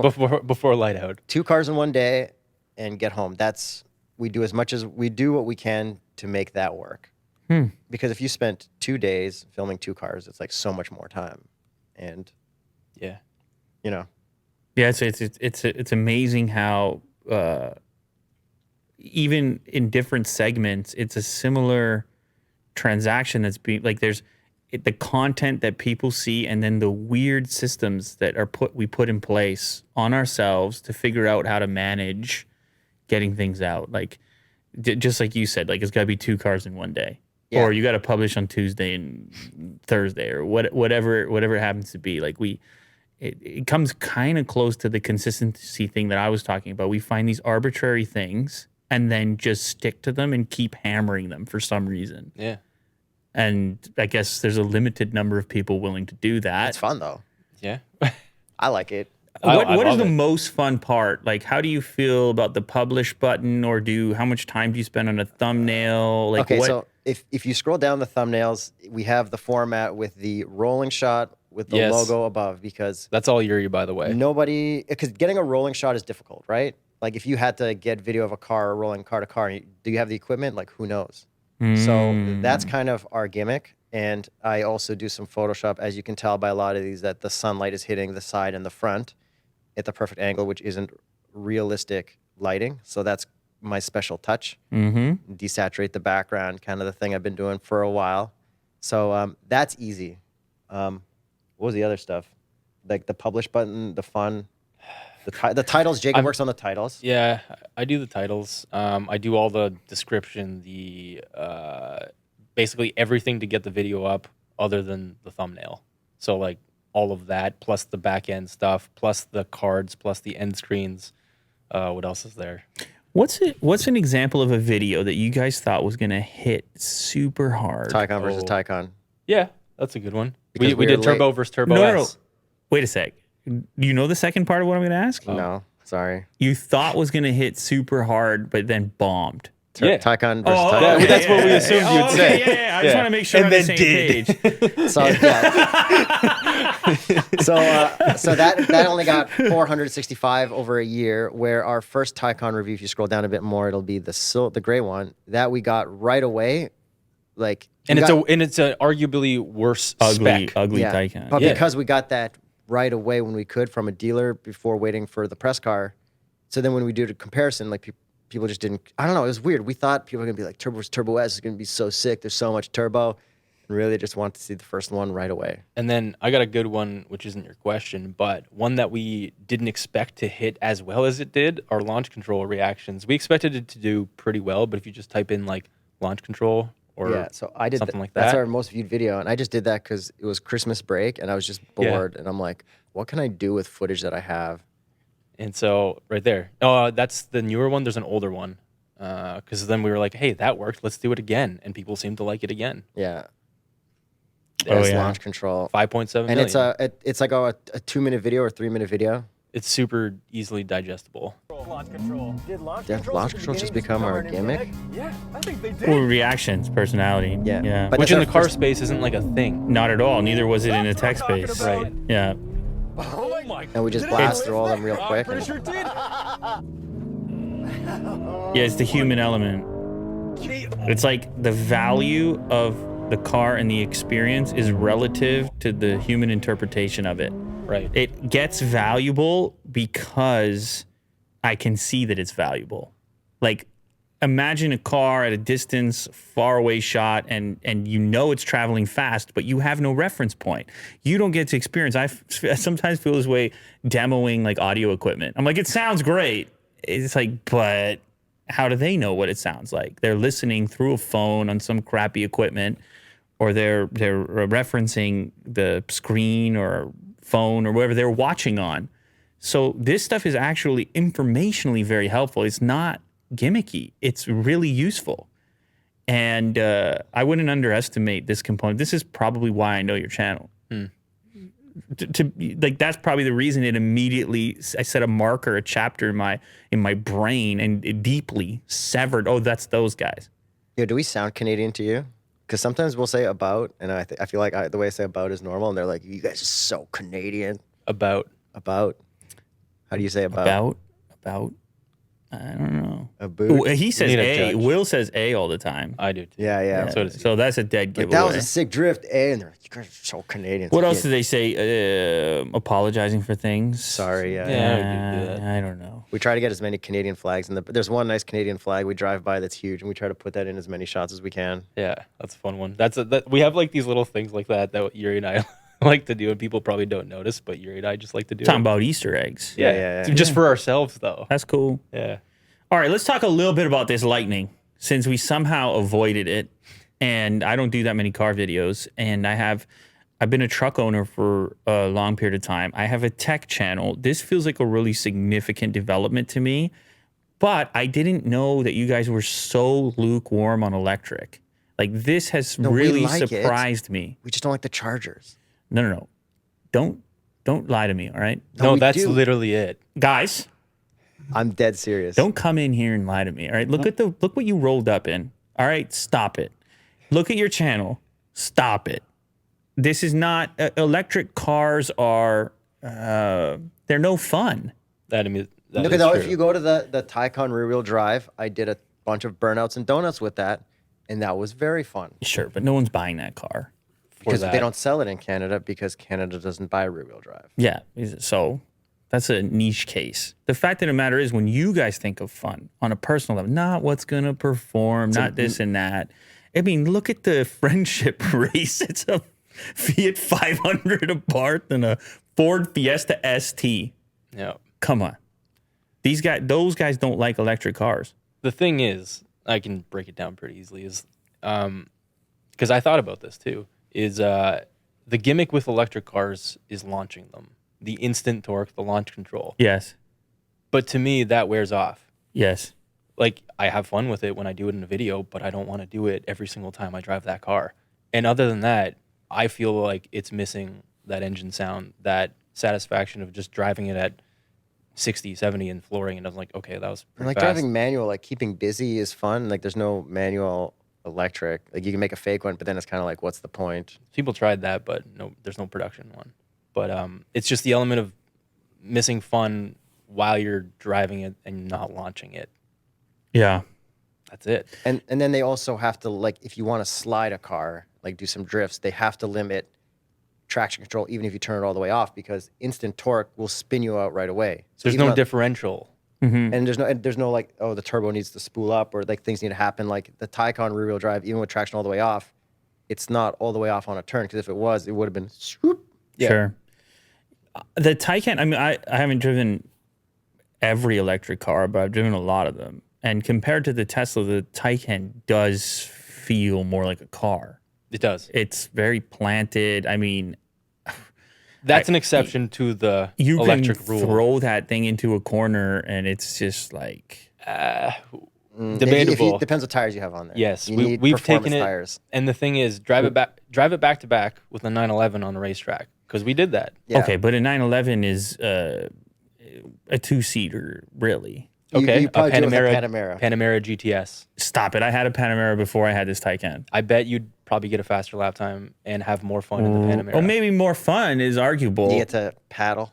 Yeah, but see, that's not really what I'm addressing here. I'm just talking cornering with it. I had a four-wheel drive Panamera too. They're not all four-wheel drive, right? Yeah, they are. made. Oh, they are now? They are here 'cause They are don't- now? No one wants to buy rear wheel drive in Canada. Yeah. I don't know. There is a taste thing to it. It's certainly different. Taycan's heavy, and you feel it at a racetrack. That's where we really felt it, because when we throw it around Cliche Corner, we're like, this is fantastic. Then we finally Interesting. took it to a racetrack. We're like, this is understeering like crazy. But then you get this weird, it pulls you out of the corner quicker with all-wheel drive, where a gas car wouldn't. You kind of need to have more momentum. So the then, 90 what do you guys say though? Then when they go to the Nürburgring and they clock crazy times with it, Have they in an electric car?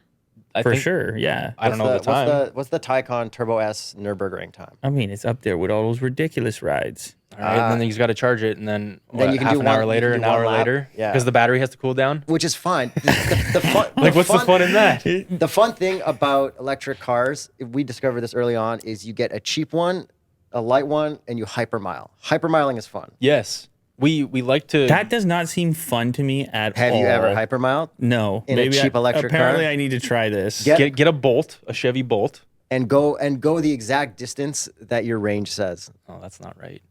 What did he just say? No. I I don't don't know know. what he's looking at. You can see a list of it. I think Tesla with the recent Plaid model actually Yes, they're But that trying to wasn't beat. full set some production. records. That was like- And had then some- you have other cars like what is the new Rimac one? That God, yeah. electric. Does that exist? Yeah, I mean, I haven't seen one in North America, but in Europe, apparently it exists. Yeah, it exists. Porsche invested in them. It's a real company. Yeah, it's like And- 2,000 horsepower or something ridiculous. Yeah, it's gonna eat everything. 7 minutes 42 seconds.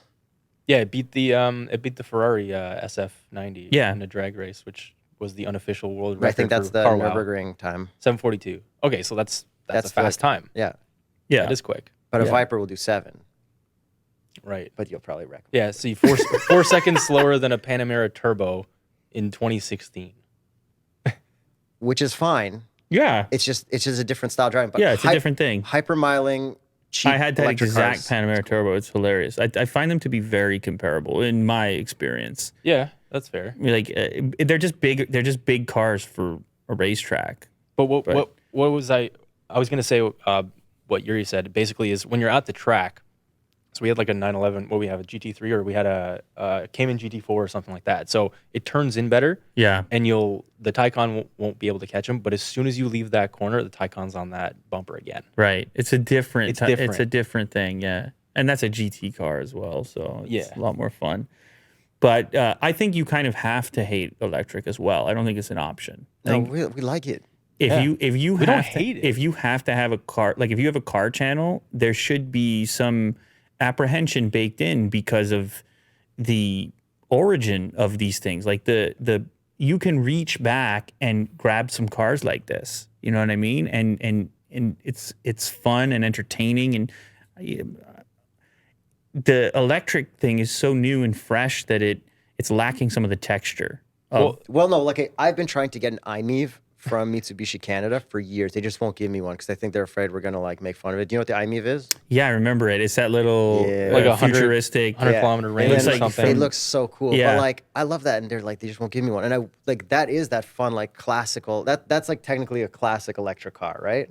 Whoa, at this that's a point, weird thought. exactly. And like, it's classic cool. I want to electric. review it, but like, they just won't give me one because they're afraid I'm going to make fun of it. And like, Jacob will. I won't. I'll like it, but I know Jacob will hate it. Well, I'm gonna look at it objectively. Like objectively, it's But garbage. look how cute that is. It's just straight garbage. I don't know. It doesn't have range. And that's why they won't give us a IMEV. It looks ugly. I'm gonna Yeah. buy Here, one. I'll review it I'm right gonna, now. I'm Look gonna at buy it. one and make you drive it I would love to Yeah. on a golf course. on a golf course. Yeah. I want to take it golfing. That's Well, my things thing. are going to get really weird once the tech companies start putting out cars. Like, I don't know if you guys have heard the rumors, like that Apple's fairly Yeah. far along. I'm stoked on the Apple car because I love iPhones. I hate Androids, and I know Yeah. it's going to be intuitive and nice. It's gonna be but it's so- probably going to lack personality, just like your iPhone. Ooh. I don't know. My Like- iPhone's great. I love it. It's not gonna look like a Prowler. It's the But that's opposite it. of your taste in cars. It's very strange. Everybody has an iPhone. the iPhone works. I just like. I hate. You know how I'm doing my infotainment videos. Mm-hmm. I hate bad infotainments. I hate bad interfaces. Sure. Apple makes good interfaces. Yeah. In my opinion. It's just funny, like, if you do the comparison to the nice thing about automotive, one of the reasons I think I get excited about it is because there's so many different approaches. Unlike in smartphones, where people mostly care about Apple launches, and it's typically more of the same. Yeah. It's really not all that much that changes. It's like, oh, this camera module or the battery got ever so slightly bigger. Like, I've been doing this for 10 years. So If you look at- everyone has a glass slab in their pocket. If you look at cars, it's kind of the same though, like a mid-cycle refresh. No. They don't. They're not new as often. Yeah. But there's so many brands to consider when you go to buy one. There's many people that every single year for the last 10 years have just bought a new iPhone. And that's it. They don't even look, think about it, nothing. And see, that's what I think electric cars are. Electric cars are just phones, and they're disposable. Yeah. That's the problem. And this with is my electric point why you cars. should hate electric cars. No, And no, I do. no. I, This is why we I don't think like that is a problem with New them, for sure. cars as much. We like old used cars. Yes. But Same idea. yeah. Is that if the Apple car becomes as ubiquitous in the car landscape as the iPhone did in the phone landscape, pre-iPhone, you had so many brands competing and different takes. Like, you had weird flipping things, and you had it was very undecided what the form factor was going to be. If Apple puts this thing out, it's going to be autonomous as hell. You're barely going to have any inputs. It's going to know what you want and how to get you there. And it's kind of, I don't know. I think it'll be hard to describe it as fun, whatever they're going to do. Okay, but that's not every car needs to be fun. Like if I want my family hauler car, like I just want it to be good. For sure. They will find the thing that's most applicable to the widest funnel, as they've done with the phone. But the best part is old cars exist. Yeah. You can Sorry, always buy an old car. can I cut you guys off? I have Yes. to use the washroom. Dude, I have to too. I've been holding it in. Oh, Can, yeah. can we take Bathroom a pee break? Oh, okay. Good call. Yeah, Good let's all call. do that All then. right. Sorry. Yo. We have the same bladder size, which Yeah, we yeah. figured out on trips. And we're back. Oh, It's 'cause it you felt gotta really get- good. Right. Because guests need to be ready. It's a warning. It's a long walk to the bathroom. Don't be afraid to ask. Yeah. This I place is actually infinite. Take a scooter. We have vehicles. We should probably supply them. Just give you one. This is your vehicle while you're here. You need to get one of those like escalators that they had at Spadina Station back in the day. Do they have like a people mover? So it's just like a flat, like at the like airport. at and the stuff. airport, yeah. The flat escalators. Yeah, those are remember airport? underrated. You put those everywhere. That's what I'm saying. A couple steps isn't so bad every so often either. No, it's good. Yeah. I need to exercise Well, more. one thing that Will started to do because he's lacking exercise is he jogs instead of walking. So that stretch that you guys just walked, he'll just do a little jog instead. For sure, someone on a skateboard. Yeah. Get some Heelys. Your rollerblades would be great in here. Oh, they actually, would be. as well. I'm looking at this list. I'm like, Yeah. set up some cones, do some. Scooter. On our way back, you were saying that we're definitely going to talk about the Ford Lightning. Ford Lightning. That's what you guys said. That's Yes, we all- did. I'm not sure if we're going to because every time so far we've somehow diverted. I'll start. Did you realize that the Ford F-150 Lightning headlights are actually previous F-150 gen headlights and not new gen F-150 headlights? The shape of the outline. Interesting. And then they just added the bar in the center. Yes. I did not know that. And the taillights too. So all this is the newest truck, but we're using last gen looks. Which is different than all the Interesting. new. And I'm F-150s. very into headlights and taillights and daytime running lights, like very, very into it. Yeah. So do you think there is some cost consideration there, or do you I think they got a good design and they stuck with it. right? So I think the thickness of the bars that they went with worked better for that design. That's my Yeah. guess. yeah, and I've been thinking about this too, how their play on the electric truck is so different than the other electric trucks, that they're playing on this comfort thing. They have to though. What's the word I'm looking for here? Relatability. Like, you've owned a truck, you know our trucks, here's your electric truck. And so maybe there's kind of some sort of signal they're sending with the old headlight that here's the thing you know and love, just electric. That's a Right. good point. Yeah. It's not that new. No. Yeah, exactly. That's the message, right? Yeah. But yeah, the headlight thing, I was like, oh, interesting. What do you think of the Lightning name? Because you know there was a Yeah. previous F-150 Lightning that wasn't. And it was in Fast and Furious, and that's why everyone loves it so much. 2-door Yeah. street truck. The Yeah. red one. Yeah, I talked about it a little bit in the video. I wasn't super familiar with it. I had a neighbor who had one. I thought There it it was is on the very right. cool. Because we're not really familiar with it either, but Paul Walker drove it in Fast and Furious, so it's automatically cool. You know, don't say Right. we, because I want one of those. I've wanted Yeah, one but for like, a while. have you ever driven one? How many times have you seen one? No, but I've searched on I saw. You know what? classifieds quite a bit. One drove by, and I took a picture. I haven't sent it to you, but I do have a picture of it. Thank you. So the question then is, do you think it's fair for them to hijack the name? Yes. I think actually yes in this case. Where the Mach E was, Yeah, the Mustang Mach-E. but Lightning makes perfect sense because Go ahead with the Mustang Mach-E. What is the part? there's a Mach 1 Mustang, and it's an SUV that shouldn't be called A Mustang. Yeah, But they had to sell it, so we understand why they did it. it makes sense. It just took us 2 days to get over it, and now But this is Okay, so you approve of it now? yes. everybody on the press trip to LA, the first day was like, oh, I can't believe it's called a Mustang and a Mach E. And then second day, we're like, I guess kind of makes sense. The third day, it's like, all right, cool SUV. Let's go. Right. Yep. Interesting. And the Lightning never had that, I find. Yeah, everyone was like, lightning, electricity. Yeah, we get it. Sure. Looks like a normal truck. I'm sure in some groups, I'm sure And it I was. think the but overall, Cybertruck being the Cybertruck helped the Lightning be the Lightning, no question. Yeah.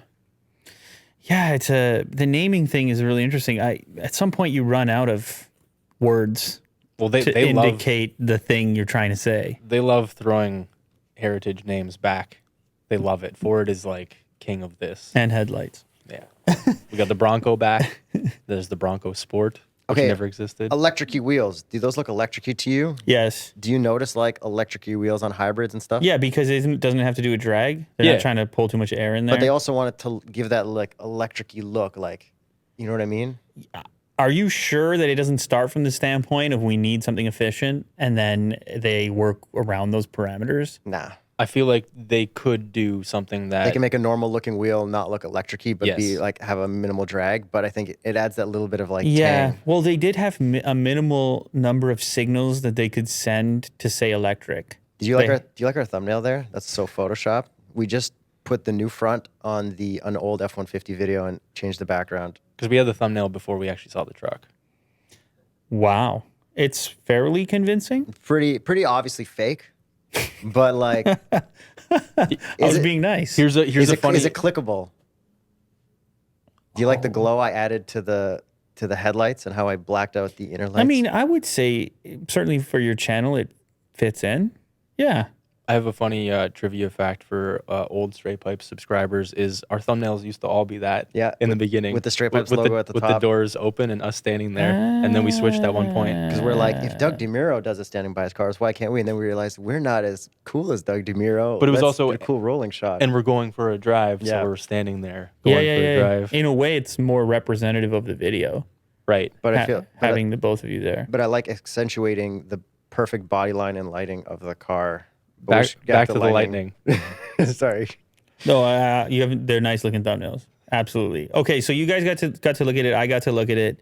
I in my video, which is out probably at the time that we're filming this, I was talking about how I feel like it's an important vehicle. I don't know if you guys touched on the same thing, in the sense that it's a segment where I don't know. I would say that it would be maybe not the toughest, but the tougher group to flip to electric, 100%. the truck group, Yep. as opposed to the commuter group or the grocery store group or whatever other group, because the truck is representative of God knows what it's it's something different to everyone, but it represents something. Do you think that, what do you think of Ford's play here in attempting to overcome the apprehension around electric for the truck crowd? I think it's they nailed it. Yeah, I think it's smart that they kept it with. It just looks like a truck. It looks like an F-150. They had to do that. I think people are upset where they're asking what the range is and what about when I'm towing my 17 horses? Like, what's the range when I'm doing that? And everyone's like, oh, it's 50% or 20% or whatever. But how often are you towing your horses? Jacob, how often have you used the back of your Raptor? Probably 3 times, and you used it once. Lou? Well, I use mine a lot because I have an 11-year-old, 9-year-old, and they both play hockey and baseball. Okay. So it's loaded with sports equipment all the time. But that could have been an SUV. Like, it's not like you use it for dirt. I have and an stuff. SUV as well, but this stuff stinks. Okay. I'd rather have So it. you actually use So when you get the Lightning, it's going to stink in the front and then Yes. air out to the cab. I think it's pretty well sealed in there, actually. But I probably. always put a bed cover on. Like I have Yeah. one of those. My truck is not here right now, but I have one of those. the tonneau cover. But it's like the metal one. Yeah, okay. That you roll out. That's what I there's have. A capsule at the front, which takes up some bed space. I was thinking with the Lightning, because you have the front trunk, you might get away with not putting a cover on, leaving the back open, because you do have this Yeah. closed storage now, which is fairly generous. But I probably would still end up covering. It's funny that they're like finally catching up to how the Ridgeline has this like the storage underneath at the bottom. Right. And now they have like a sealable outside kind of extra trunk. Well, and then there's the, I don't know if you've seen the Hyundai Santa Cruz, their little pickup Yeah, truck thing. yeah. They have a metal cover that's Built built in. in, like a Sure. tonneau cover. And of course, the Cybertruck showed off the same thing. right. Yeah. But now Cover. you have like a Hyundai.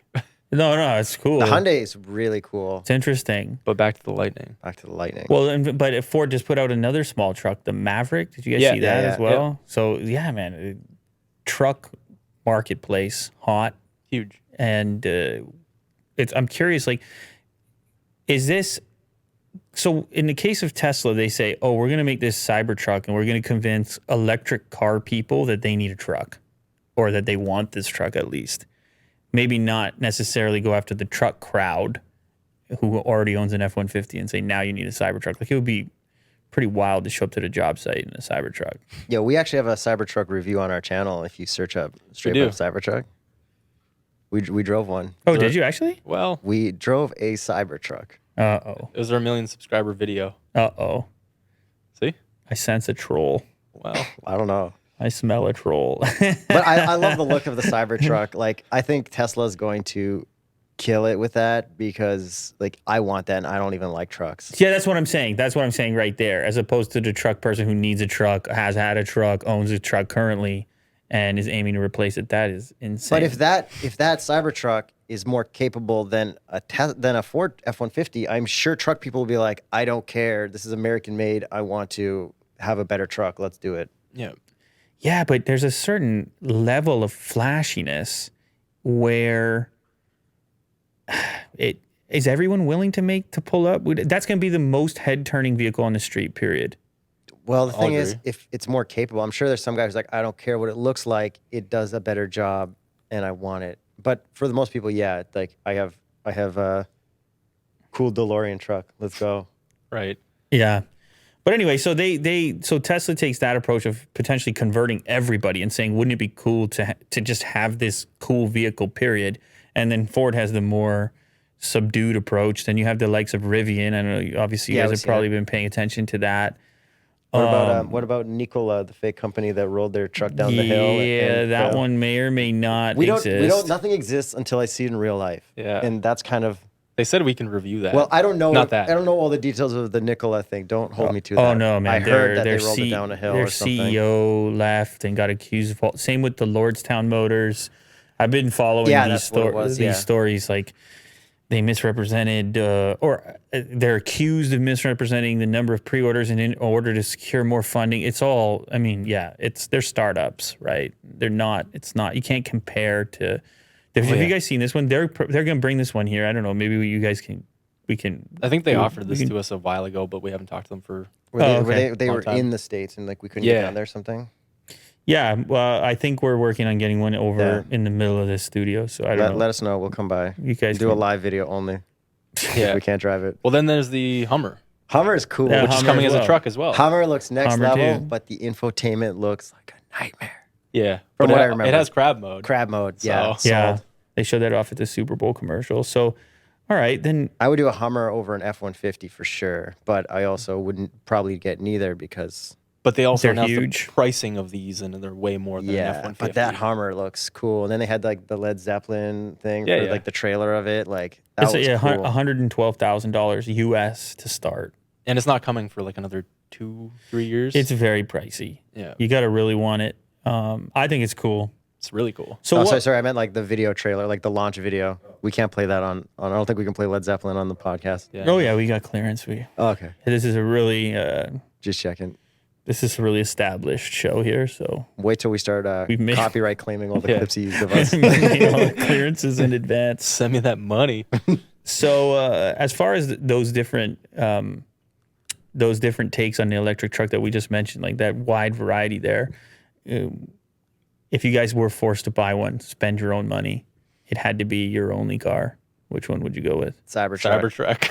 Oh, wow. it looks so Interesting. F-150s for It's like ridiculous. normal people just transitioning to electric who don't care. Cybertruck is for, people who are just like, yo, we want something cool. It'll do well for views and it'll look cool and it'll be good for the image of the channel. Well, definitely the business side of things. And But I'm talking about actually, if it was my only car, like would I at some point get, this is something I'm thinking, fed up with all the attention everywhere I go. But if they sell a lot, then it won't even be like Model Ys when they came out, we're like, whoa, and now you're like, Model No, Y, no, whatever. no. Don't compare a Cybertruck to a Model Y. Model Y was like really exciting. when it came Oh, out. come on. Oh, man. when you saw the first It's couple? a squished Model I think you mean a X. Model X, first of all, but you're still. No, I was still excited on the Model Ys. Really? I don't know. The Model Y is just a Yeah. squished Model X. Yeah, but they were new on the road. I'm sure people get used to it. don't Like, what's a current car that's like wild at first, and now people are used to it? Stinger. Kia Stinger. No, it's not Jacob wild. Jacob just loves seeing stingers. No, I think that the Stinger actually looks pretty good. So what though. we're saying is nothing on the road in the last 10 years is as cool as a Cybertruck will be. Yeah. But Absolutely. So how would we not want to pick it? a consumer recommendation for the one that someone should actually probably buy will probably be the F-150, just because it is the F-150. Ford can't afford to screw it up. I see. So you're making the distinction between what you would want versus what you would recommend. And you Yeah. get back full circle on this conversation about how bizarre it is, how different, how divergent those paths are. Definitely recommend the F-150. I would take the Cybertruck, but like Yep. the So Hummer weird. might be Yep. just as cool. Right. Like But imagine price-wise- crab walking into stuff. But if yeah, like advice wise, be like, oh, what electric truck should I get? Well, the Hummer's $150,000 and the F-150's $60,000. And the Cybertruck doesn't exist yet. You're talking Canadian dollars. Roughly. Yeah. Yeah. Canadian. Yeah, I feel the need to put that in there because it sounds like a lot of money. Right. When you yeah. say 150, I'm like, whoa, that's I a know. high spec model Do you right there. do your pricing in US or Canadian when you talk about products? I try to avoid it, but if I'm gonna say prices, can be US for sure. Okay, we do Canadian pricing because we have Canadian spec cars, and like US cars usually don't get heated seats and steering wheels. So like we give the Canadian price and then we do a direct conversion. Crazy. Yeah, and it's like, Yeah. and the people are like, can you do pounds? Can you do this? And it's like What about kilometers, miles? Oh, we don't talk about mileage in like how gas mileage and stuff. No, but horsepower and torque. We have to do Newton meters and kilowatt hours. We started to do that kilowatts, but yeah, we started to do that Kilowatts, recently because people were upset that there's a direct conversion. Yeah. So people got upset that nobody uses that here, but in Europe that's what they use or whatever. What's the coolest car that you've had on the channel? I like the 911 Speedster. I like the NASCAR Oh yeah, race car. I've actually seen a few of those around. Yeah, the Speedster was I think my favorite to drive, even though I didn't drive it for very long. The NASCAR was really cool, but NASCAR is my favorite. that guy let us drive it before he like put it on a trailer and went to a race. We filmed that whole NASCAR review in an hour, I think. Yes, search NASCAR. Are we talking about an actual It was NASCAR? an actual NASCAR. We The got guy- to drive Oh, it I haven't around. seen this. This is like my favorite video. Holy cow! Yeah, it was a sponsored thing for Castrol. Sure. So they literally just threw us into this. And that's the big track. Yeah. And they're like, the contracts like, don't go past 100 kilometers an hour. And we're like, there's no speedometer. He was like, no. We're like, all right. I just sent it. Like I was top of fourth. Like I couldn't go any faster. I'm like, this is what I have. And this is me and Jacob filming all this drone stuff. Yeah. So Yeah, we literally had an hour with this car to A, figure it out, and B, film it. Where is this track? Canadian Tire Motorsports Park in Bowmanville. You want to come racing with us? We can set up some track time. Whoa. Yeah. And that's the big track too. It's down the street from here, sort of. Whoa. I didn't even know that was there. So wait, what about the recent one you filmed, the one that I clicked on that no one else did? That's Toronto Motorsports Motorsports Park. Park. The names are confusing. They're total opposite ends of the city. Yeah. That's in Cayuga, which is around Hamilton. So that one, the Cayuga one, it's like, it's built off an old airstrip, and you can go there on like pay $100 or something, go there on a night, drive your own car, whatever. It's like accessible to people, and like this, they do big races at at Canadian Tire Motorsport Park, and then like it gets rented out by McLaren clubs. Like if you follow the McLaren guy on Instagram, they had all the McLarens lined up for a photo, like 100, not 100, maybe like 40 of them. And this used to be Canadian Tire Motorsports Park, where we did that NASCAR. Used to be an F1 track, like way back. Oh, wow. Yeah. So what does it cost to get on there? You rent it for the day, or Couple $1,000. You're part of a club or something. You got to Okay. be part of a club. And then everybody Like splits and you ends can up being a go, couple you can go there with your $100. Taycan because there's pure Porsche clubs that go there all the time. But like us, we would when I was talking to North Toronto Porsche, they were like, "Yo, come with us to this racetrack That's what and it would have been. do this type of thing." But I Yes. was curious more for filming if we wanted to take any cars that we had here and take them over there. you go That's come a lot- to Cayuga. Yeah, that's a lot it's more more difficult to accessible. set up there, just because they have more professional races set up throughout the year. Toronto Motorsports Park in Cayuga is more for like grassroots stuff, so it's easier to get access. And they have to. a drag strip. And their bread and butter is the drag strip. So are you guys getting into the drag race stuff or the? I'm gonna go with yes because my Mustang. Jacob's making this Mustang a dragster, and I'm looking to buy a drift car. So I have a Fox body right now that's getting fully redone. Oh yeah, I saw that on your Instagram. Yeah, so I'm going Yeah. to check it out actually tomorrow. It's getting cams, all new heads. I'm getting fat Hoosier tires out back, which is a thing of Continental, and then skinnies in the front. It's gonna look like it's gonna look and sound like a drag car. Wow. But it But won't you're be as actually going to fast. take it out yeah. there. 100%. Cool. Where else? I- Where else are you going to drag race? My goal is a wheel stand. Like I want to get the front tires in the air. That's content. Yeah. Cool. But like, what about just the car wow stuff when they're just like any variety of cars, a quarter mile, this type of thing. It's hard for us here because Yeah. it's hard to get them to allow you to take the cars to the track. A And lot if of I time have to them. hear the word manufacturer from Welcome you to my guys life. ever again. Yeah, I don't want to say they it. don't want you to take it on the track. I They don't want know, you to measure. But in Car Wow's case, doesn't he just become pals with these luxury dudes? But you- and that like, too. yeah, I mean, he's just working, man. Matt- It's not a he Watson. though. He just- It's a several hundred person company. Yeah, so do all that, boys. Let's two of go. Yeah. Well, we do have racetrack insurance and stuff, which was already like a thing that we had to essentially pioneer up here. yeah, Matt Watson, he kills it. He's a special guy. He's a great guy. We talked to But him. also, actually. that's the whole UK thing. UK, it's like they do whatever they want, and they they have, like, no invented rules. automotive journalism in the UK essentially. Oh, so you're saying they They don't have more freedom than like the USA. There's precedent that's been set, and it's easier to. they call their shots. Yeah. We're trying to set up the shot calling in Canada for the future. Well, you got to do it at some point, right? It has to start somewhere. Well, that's why we're taking the cars on the track, like, and drifting them and stuff, and doing more of that. And it's just And that took a lot of work to deal with the convince car. the M people to let us do that. Right. But there's a lot of cool guys helping us out. So Yeah. Yep. I feel like there's probably even maybe even watching this, there's probably people that are like, oh, I can hook you up with this or that, like yeah. because people have nice cars, right? and they want to break them. And then Well, don't do that. But you never. It might break on its own while But you. didn't he have it. just say he's got all kinds of insurance? But I don't want to deal with it.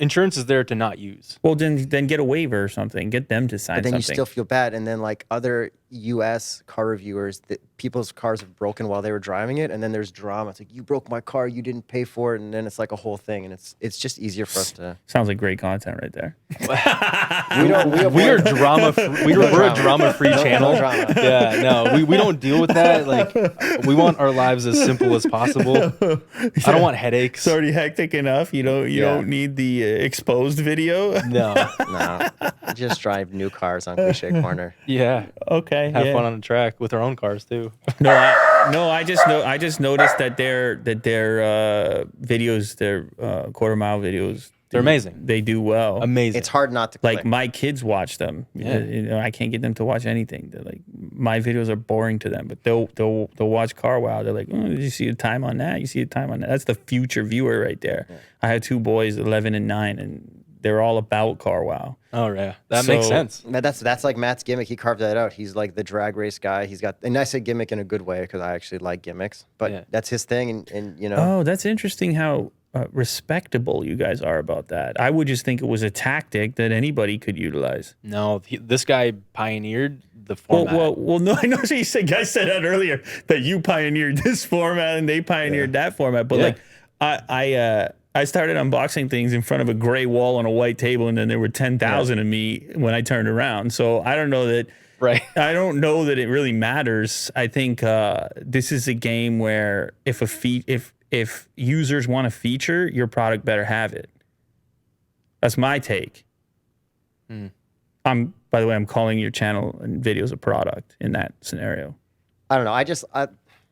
There's just gimmick infringement, and we do our best to avoid That's it. crazy to me. So like our titles got a little similar to Doug DeMuro's titles for bid. Yeah. And I straight up called him, and I'm like, hey, we're gonna make these titles kind of like this. Do you mind? He's like, you'd be stupid not to try that. And we're like, thank you. Oh yeah, so there you go. That's an example of what I'm talking about. But It's just respect and permission, essentially. That's completely cool. But do you feel as though if you all of a sudden were taking cars to the racetrack and lining them up, then there would be offense taken on behalf of? Not offense, I don't think so. It's just other people are already doing that. It's like I'm copying someone else's format, and like I can do my own thing. Yeah. I see. Like, okay. sure, that is the path to success. Like, that's the easy path to success, but we don't really necessarily want that. No, either. and- Easy in views, but hard to organize. Right, exactly. To get the cars lined up. Yeah, I honestly was looking at it more just from a distance, obviously. Just looking at, I mean, it's impossible to be on YouTube and not to look for paths towards survival. Like, it's just how we do it. It's just like, okay, we can do this, we can do that. And there's a point at which, for any channel, you can be sitting there looking at dead view counts, and you're like, oh, we got to do something. And all of a sudden, whatever you guys just set up as far as format pioneering, you just be like, nah, man, we got to I got to do a job that somebody wants me to do. Yeah. And so there's a part of it where if you're not, and I know it can be frustrating as far as metrics are concerned, but we're all adapting to metric-based input. It's like, oh, that's working for us, that's not. And the only way to know what people really want from you is to try it. And that's for us. And you guys are so strong on the reactions. If you had the walkie-talkies going and you guys were on the strip, damn. We had that in the Fiesta video. Exactly, and I liked it. You just had the wrong cars. Exactly. and that's fine. You just had Well, to- we have We had the wrong YouTube cars. We do have the right cars for ourselves to have fun. We did do drag races in an upcoming comparison that'll probably get us in a lot of trouble. Well, I don't think so. We'll see, though. We'll see. So why? So how? The so? M word. the M word maybe didn't They might not like it. may not like that we took something and compared it to something else. On a It drag doesn't race. make it any better if you say M word. It still bothers me equally. So we will find out when we get around to editing that if our editor starts editing it for us. I did cut it down, but it's not even close. Right. Okay. Cool. So it's see. not a hard line. You may venture into that, But it's territory. not. The video won't just be that. It's, see. It's part of the video. That's it's cool. actually a story, which is kind of cool. Yeah. Oh yeah. It's that's right. different. It's a little bit different. Because here's the thing. At the peak, Top Gear at its peak was not a hit car show. It was a hit show, period. Exactly. Right. It was just huge. It was enormous. It was for everyone. Yeah. And it's because they leaned on these elements that weren't part of the typical setup manufacturer word car journalism. Like, it wasn't what it was. I know that, I think they had their issues, right? Somebody wouldn't send them cars at one point. Well, Well, they they weren't got- allowed to race the Ferrari, Porsche, and Yeah. The Holy Trinity. what is Ferrari, Porsche, and McLaren? Yes. So they even bumped into the thing you're talking about as well, but Yeah. they found a way to do crazy stuff that Yeah. would not fit into a box at the time. Really, it was kind of But they were all journalists for like 10 to 20 years before they started doing the show. And we're still, I feel like, working on that. We're still getting that catalog of cars under our belt. So if we ever do the Top Gear route where we like make it all crazy, we want to have that experience first. Because if you just dive in and you've never reviewed more than like one car and you're like, I'm Top Gear now, people are going to be like, Why Who should I are listen you? to you? But if Yeah. we have 400, 500 videos of car reviews and now we're like, we're Top Gear now, they'll be like, well, you have reviewed 400 or 500 cars. So Yeah. Well, and it is interesting that they had such a hit show so late in their careers. Like they were Right. already old dudes. They're even older now, and they still pull. Like they've got quite a following. Obviously, the show has changed, and I guess well, like the farming show is like the most exciting thing he's done. Have you watched Jeremy Clarkson's farming show? No. It's hilarious. Yeah. It's amazing. so he can do anything now. Exactly. Obviously, that's completely up to him. But all right. So then, as far as the roadmap for you guys is concerned, you're really committed to this format that you're currently doing, and maybe you'll throw some spice in there a little bit for experimentation, and see how that goes. That's exactly it. It's a good move. Yeah. Like I'm gonna try something a little weird, and Yuri's gonna try some weird stuff. We're just gonna have some fun things. Like the Mustang Fox body thing might be a build. The Fiat. Yeah, the Fiat Fiesta's got gonna modified. be a Fiesta build. got modified, so we're going to do a build video on there. And that might work out because a lot of people like build videos. Yeah, like there's channels in the States like Tavares and stuff. Like they do builds, and huge channels. Like multi-video Yeah. type of situations. But then you ours will follow be along. summarized in one video because we got someone to do it for us because we don't do wrenching Yeah, we don't have time. because we're editing. And the kids. Yes, There we are again. time. Full circle. Back to the time. Yeah, I've watched this guy Yeah, before. Rich- I've exactly. watched Rich Rebuilds. Yeah. Is that who you said as well? No, but that's Oh. another channel. That guy, That and there's Sam Crack. he put a V8 in a Tesla, which is awesome. Yep. I watched some of that. That's a fun channel as well. Yeah. Yeah, the cool thing about the build is it's just such an easy and obvious narrative. It's like you start from scratch or with nothing, and you get to follow along as you progress. There's a local build channel, Speed Academy, which is fantastic. We're good friends with them, and they actually go to the track, Toronto Motorsports Park, with us quite a bit. Oh, cool. Yeah, these guys are great. They had a thing like Top Gear style where you'd go and you'd battle your co-host or a buddy. If you go to their playlists, they had other YouTubers come on Yeah, and we did race a the- Miata to see who would have the fastest time, and it was really fun. Yes. I think you scroll down to the YouTuber there on the left, the YouTube track challenge. I did beat Yuri for the record. Yeah, but then both of us together beat pretty much everyone else. At the time, we actually did beat everybody on the board, I think, except one or two guys. But Is that Yeah, there you go. Is that your Prowler again? yeah, Yeah. of course. Any chance I get, bring it up. Yeah, this is so much fun. So they Yeah. built that car just for this Miata YouTube series where they would invite other YouTubers to drive But it. they have since scrapped it, so Wow. we can't invite you out. Do you drive manual? Absolutely not. We can teach You probably wouldn't That's do well. manual. Can we do a video series? Yes, we've thought about this as well. What? Wait, maybe it doesn't Teaching have to people be, to drive manual. maybe it doesn't yeah. have to be a series. Maybe we could just do one video. Teaching you how to drive manual? What's the hardest? We made a teaching you how to drive manual video. My ideal thing would be show someone that video, give them a manual car, and see if they could figure it out based on the video. That's not a bad concept. You want let me know if you want a manual car, I'll have it delivered. You want a Corolla? I can get you a Corolla. See, you know what? Actually, what you just said to me seems really cool too, because I followed a little bit when you guys bought those weird cars, the one that you're talking about modding. Yeah. Very, very, I mean, I didn't dive into it too deeply, but the whole used car auto trader thing of finding a cool gem. I'm speaking like really loosely right now, content wise, how cool that is. That's Hoovie's garage. Yes. Oh, okay. It already And, exists. and he's pigeonholed Oh. himself to the point where he needs to buy cars every week, always. But him, Tavares, and Ed Bullion started this show called Car Trek. And what they do is pretty much the first season was like ripping off Top Gear completely, but like kind of paying homage to it. And now they just do the same thing every season. And it's more fun to watch them for us than it is to watch actual Top Gear. Because it's YouTube Top Gear. It's more Yeah. relatable. And they're doing the same format, but it's not gimmick infringement because they're just paying tribute to it. And they admit to all of it. And they're like, we are literally doing Top Gear, but it's us. Man, and this it's fun. I love this gimmick infringement conversation because I'm telling you right now, I've been in a tech YouTube segment for a decade and it doesn't exist. There is no gimmick infringement. Everybody does everything. They go, "Oh, that worked. Okay, cool." I used to watch a lot of wrestling, so Yeah, there's like a lot that's of where that gimmick came from. infringement there. Like you can't just like take an elbow from the top ropes, right? You need to like that's Macho Man. You need to do it slightly different, or you know, there's You know what? I don't mind it. The more I hear you talk about it, like that, there's unwritten rules, respect for the elders and things like this. Like, that's kind of cool. I like to think so. Maybe Yeah, no one else. no, does. I hate to be a downer on it, but I just feel like the internet doesn't care. They don't, but we care. Yeah, I know. So it's a weird. It's like for your own. It's my fun little fantasy world. Yeah, where yeah. I'm a wrestler and gimmicks matter. Like the internet seems so.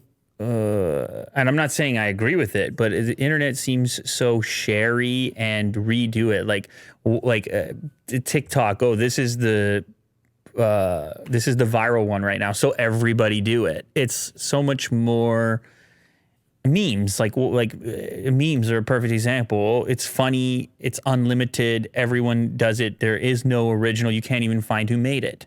Yeah. It's very old fashioned is what I'm trying to say. Right. Yeah, but that's like a different world. Like TikTok, it's like you're meant to copy it's like you're meant to put your take on it by doing it the same way. But I don't know. No, hey man, I'm not saying it's right or wrong. I'm just saying that the internet has like the anonymity of it. Like you don't know where anything started or who was first, or even you guys saying you pioneered a format. But like, we were probably wrong, and we probably accidentally stole it from someone else. that's what without I'm knowing. saying. Because Yeah. it's just so much stuff Like- all the time. Like We cliche, weren't the first, Cliche but- corner, the corner that we film at, it's called Cliche Corner because it was the cliche place to film car reviews in the area. So that's why I named it that. But by doing that, we made it our corner, and now no one else can film there without copying Yeah. our corner. So we call the corner the cliche place to film it, but if you film it, you can't because it's gimmick infringement, I think. And But people still do. And see, I'm started having I'm having a weird recollection now of why I'm sensitive about this is because in the tech space around fanboys, like Android versus Apple fanboys, it's always over where a feature was first. Android did it first. Yeah, Yeah. I used to have an Android phone. We did Android versus Apple CarPlay. Yeah, and I did. So I've been in this for 10 years, and you get to a point of like, I don't care who did it. If it's better, put it in. Right. If we can all agree, it's VHS, Betamax, or DVD versus or Blu-ray versus HD DVD. Like it gets better if we all agree something is better. So there is a fine Yeah. line to the tradition thing where it can hold you back. But it's also nice to see people be original in ways because like they have to. It's like if like we differentiated ourselves from other channels because we're like, okay, this is cool, but we need to do it differently. So how can we do it differently? So by like avoiding what everyone else is doing, you come up with your own cool format. I think. Hey, And our personality is our personality. So Yeah. that's the extra spin. I'm down with it. I'm completely down with it, and I think, but I do think that by getting somewhere a little bit earlier, it doesn't mean you own it.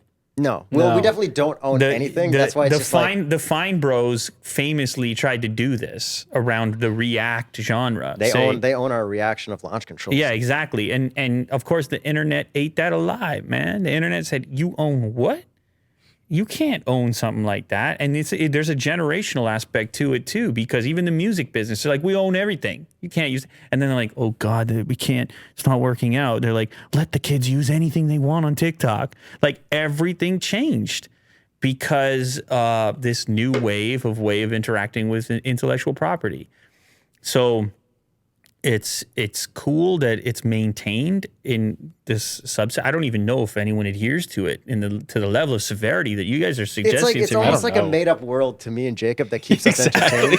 Like we're just trying to keep ourselves entertained with our Pretty much. original Like we fantasy don't world. we don't talk to too many people in this industry because we just talk to each other mostly. Okay. But it's like Yeah. we talk to people, but we don't have like This deep is just all in conversations. my head. Yeah, I see. None of this is real. Oh, okay. all But right. we did ask Doug if we could copy his titles. that is true. yeah. And then we changed it anyways. Yeah. It does seem like there's a pretty tight community there. The way you just casually said, I just reached out to Doug, and But then we did steal Phil DeFranco's titles, but he's not in the car space, so I feel like that's okay. And then we Yeah. did steal the Corridor Crew. This many people are subscribed. Yes. This percentage. So it's like we're stealing from people who aren't in cars. Oh, yeah. We'll admit where we steal, Yeah. like when we steal, but we don't think I we messaged steal Corridor everything. Crew, but they never responded. yeah. No, and I understand your parameters now. You can steal anything so long as it's not from the car space. You can steal from car space, but you might have to ask, or maybe you just be like, do it a little different. Exactly. As long as it's a little different. Or acknowledge you stole it. Like The acknowledgement. Matt Watson, when we met him in real life, he's like, I nicked some stuff from you. I hope you don't mind. And we're like, All good. Oh, see, I feel like that's a seal of approval that you guys need to get out there get lined up on the quarter mile. if we ever do, we're going to copy his format Well, shot for shot. we have an idea, which I don't want to share because we might actually do it related to that. But yeah, we can talk about that off I the feel air. like that's a seal of approval right there. If he says he nicked something from you, because ultimately it will be unique regardless. Because like you guys said, you're you, they're them, and it's pretty tough to replicate. I'm actually surprised no one's done like a full review in our format on YouTube and like shared it with us. Be like, hey, I did People- a 20-minute video exactly like yours. What do you think? I would be like, this is so entertaining to watch. They've done snippets. And they've done our the, intros. What about the other two dudes that do the cars that you guys don't want to mention? I don't know who you're talking about. There's a beef from the past, and like we said, we avoid drama. See? Oh, I'm so glad that we But came back after we peed because I almost forgot to go back there because earlier you guys just breezed past it. You're Yeah. like, no, we don't talk about that because they're from Toronto too, right? I'm not sure, actually. But I did see Thomas recently. He congratulated us on our children. I congratulated him on passing us in subscribers, and we continued on with our day. They passed you in subscribers? Yeah, they did drag races. It's Whoa, this whole show just opened up. I'm so upset with myself that it took me this long to get here. This sucks because I have to go. Bring it up. No, We're we gonna also do have it. to go. Bring it Yeah. up. Bring it up. We're gonna do it. No, we no, could no, talk no. about the lightning. No. Bring it Lightning. up. We're gonna do it. We're not. What is it called? What is the other one called? I'm not sure. Not sure. Never heard of him. What's it called? Don't do this right now. We're gonna get this out of the way. We're gonna The squash straight it. pipes. F-150 Lightning. We're gonna squash it right now. Will they're not gonna say the name everything of is it? under control. No, and it's handled. not. It's No, it is. obviously not. We We can't have- even mention the channel We right have an now. we're understanding good. with them. It's all good. Yeah. The understanding is what? We just avoid each other Yeah. because we have beef. That's it. It really works. That's not an understanding. That's not. You got to squash that. It is squashed. Yes. No, it's not. You just said we have an understanding that we avoid each other because we have beef. You can't have beef if you squash beef. The beef is gone. No, there's still beef. Okay. But we This we isn't avoid- this isn't like a rap thing. Yeah, we No, don't no, we don't want no. to be YouTube drama. We There's just like, no But diss I track. know. But the best way to be done with the YouTube drama is to with time. Give it a few more years. So just explain this to me. Who was doing it first? I guess. That's the whole drama thing. We don't want to start any drama. Yeah. Neither do I, and I don't think it is drama. By the way, But people don't really know about it until now. I mean, all you have to do if you want. hey man, before you came on the show, and because people are gonna be like, I sabotaged you with this thing. I asked you if there's anything that I should avoid, right? Didn't I? Yeah. Give you that, and you said no. Let's go. Well, no, we're at the point, and now I'm just saying that I would prefer to just leave it at that because we have a nice understanding with them. Yes, and we like to avoid drama, which we said earlier. I didn't expect to. I apologize. I didn't expect it to be that sensitive. I got like a billion copycats, so it's not the same for me. I can talk about any of them, but I guess here's my guess. This is for the sake of the audience who's feeling very awkward and uncomfortable right now. I'm guessing you guys just agreed that you don't say each other's names ever. That's what it feels like. I guess that's the unwritten agreement. That's gonna be so awkward now. That's what it seems like to me. You don't have to agree. You can nod. F-150 Lightning. F-150 Lightning. It's all, like I said. I saw Thomas recently. We had a nice little conversation, and we kept going. Thomas is a person from this channel. I don't know this channel. I just bump into it and I'm like, how do you have two? It's because Canada's really good at car content, and that's why we should have more cars brought up here earlier. That's what I was thinking. I honestly, I thought it was going to be friendly. I didn't realize it. It was. Before. Oh, it was to a point something happened. There you go. Okay. The beef. It's fine, man. Like, It was friendly. Very friendly. He's actually, they're in our earlier videos, and we're in theirs. oh, you see? So let's get this sorted out, Oh, guys. it's sorted. That's In a it. bit. Give it some more time. Okay. Can I be involved in this, or can we do it here on this show? Yeah. We could like Ooh. have a race to settle it or something, maybe. Yeah. This is We'll have a drag race in opportunity. here. This is opportunity. This represents opportunity right here. But anyway, so you saw him. It was cordial. No one knows who posted first. No one knows who owns the format or whatever. And this actually now, Their format is different than ours. They do one at a time in the car. I love that you're not talking about this, but talking about Their this. their thumbnails are also slightly different. Okay. If this was the wrestling world, everyone's adhering by the rules, I think, fairly. Interesting. What would be considered an infringement? Doing the same thing. But like, what are the elements that are non-steppable? I'm curious. Okay, so Because their personalities are nothing. I can't even remember the name right now, and the audience is going crazy because Will refuses to bring it up right now. if they stand in front of their car with a static shot and have the logo up top, we do a rolling shot. If they did a rolling shot, then it would be the same as us. Because I'm just gonna be honest with you. Before you guys were coming here, I was talking to Kirk, and he was like, "Is it these guys or these guys?" We get that a lot. So that's just real life, man. That's just, we can't avoid that. We can't pretend that that's not there. We're not pretending, we're avoiding. Yes. Whatever it is. I mean, because the audience is certainly not doing it, no matter what fancy universe we set up for ourselves. Yeah, it doesn't help that we drive the same cars. We all do. the time. Well, like Oh, the same press cars. Yeah. Oh, well, that's the Canada problem. Yeah, And we don't yeah. have to go back to that because that's well established. But it's just, I think the key is the two guys. If we're talking about format, it's the two guys. The two Canadian guys is the reason there's an overlap. And I think if it becomes a joke and lighthearted, it's actually kind of a fun thing to exist. It's actually marketable or useful in some way. This conversation will help fuel the rivalry and like story behind it. Yeah. That'll be fun when we Thanks to you, you've increased awareness. stuff. But I'm only coming from a positive. I'm not. and that's fine. That's fine. I'm excited to see how this will turn out. Yeah, we would love for it to be positive. Because you guys are super nice guys. Beautiful flow, very friendly and everything like that. So I can't understand how they could not get along with you. F-150 Lightning. Do you know what I'm saying? There was just like an incident or two, and then we just kind of avoid each other since then. Yeah. But I mean, it sure sounds like these guys are jerks based on what you're saying here. I'm not gonna say anything. I'm sure a lot of people think we're jerks. I'm Yep. sure myself, everybody. I mean, if you publish things online, then Yeah. it's inevitable that you're going to step on something at some point. All right. Well, Fun way to end it. I guess. I mean, So the F-150 Lightning, I think, is the car you should buy. it's Yes. But the for Cybertruck is the one that it's I for would most take. truck buyers, and it probably as well will be the first electric car that actually shows up in people's driveways. Or electric truck, sorry. Yeah. Probably. Realistically. Yeah, Is it because fall 2022 Sometime or this spring year. 2022? the Cybertruck, I think, is on paper supposed to be first, but Yeah. I gave them some money like a billion years ago. I don't remember how long it has been. Their since. interest-free loan. Yeah. $100 or whatever it was. Yeah, it's so goofy. The whole.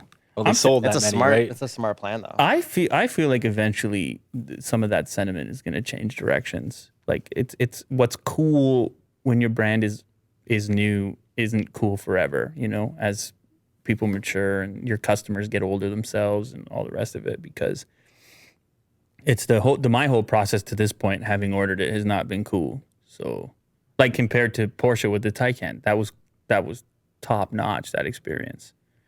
And when you're spending that kind of money, I don't know. I mean, I don't know how much that matters, but they were like super responsive, on top of small changes to different things. But that's like their first electric car, so they had to do really, really well with the Taycan, where like Cybertruck is just another one of their cars. Oh, I think I was talking more not about the product, but about the experience of getting it.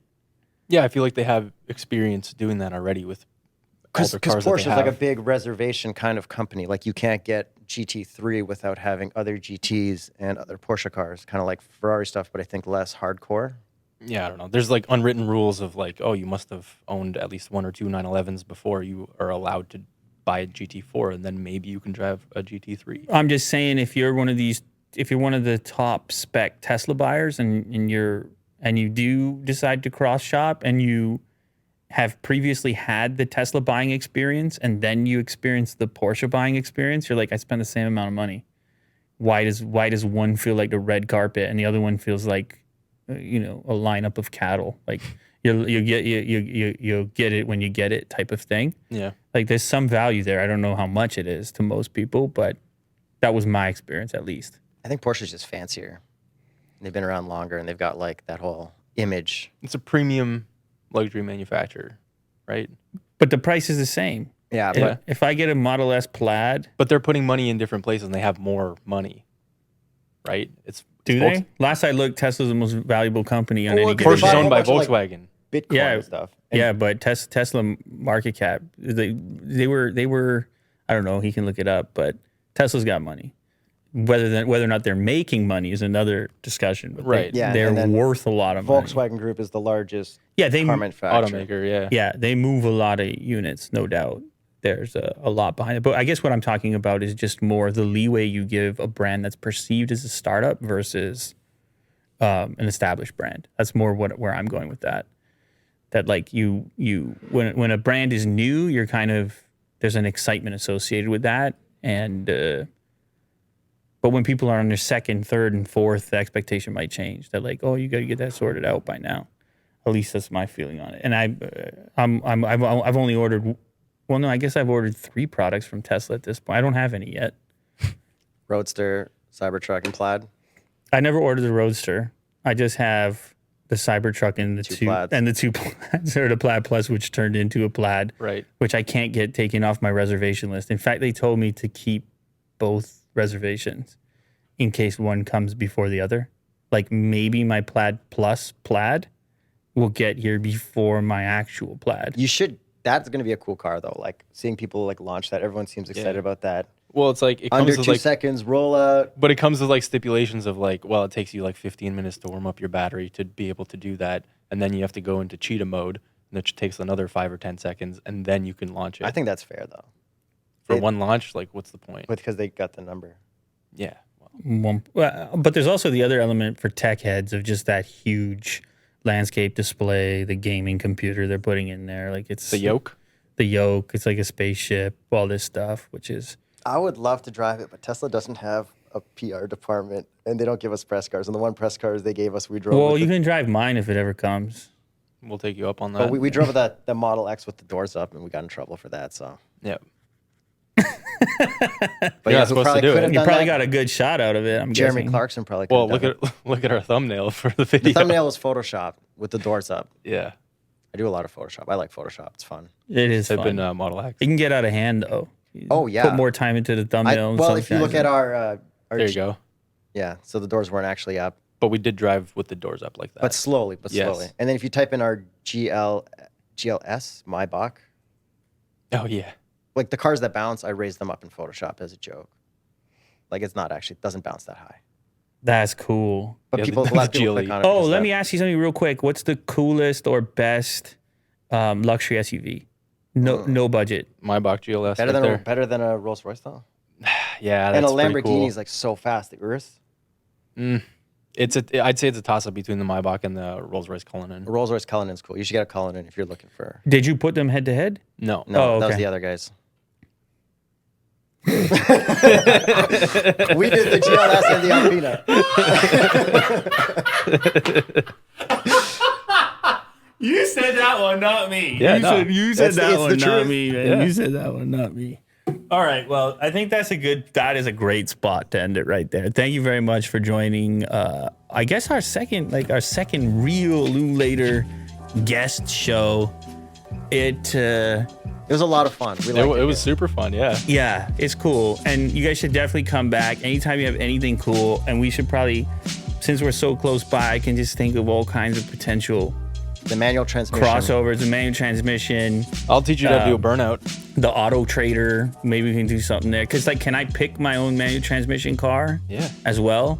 You can whatever. pick it, and we can maybe work you up to that one. We'll do a drag race. Interesting. Okay. This is all Like very, if you want to drive that manual transmission, you should probably drive a lot of other ones first. like a trash one. An easier to Easier drive one. one. Before you wreck that one. So like you would say there's levels to it. Oh yeah. Yes. What's this level? I'd say a 4 out of 5. Well, like Ferrari's probably 5 out of 5, and Lamborghini, old Lamborghinis and Ferraris. Yeah. This is very The exciting one stuff. in Germany that we drove, the the old one from the museum. But there's like Ferraris that if you miss a shift, the transmission needs to come out and go to Italy to get fixed. Yeah. And we'll start you on a Corolla I can't wait. and get you a Corvette then. Very excited. Thanks for having us.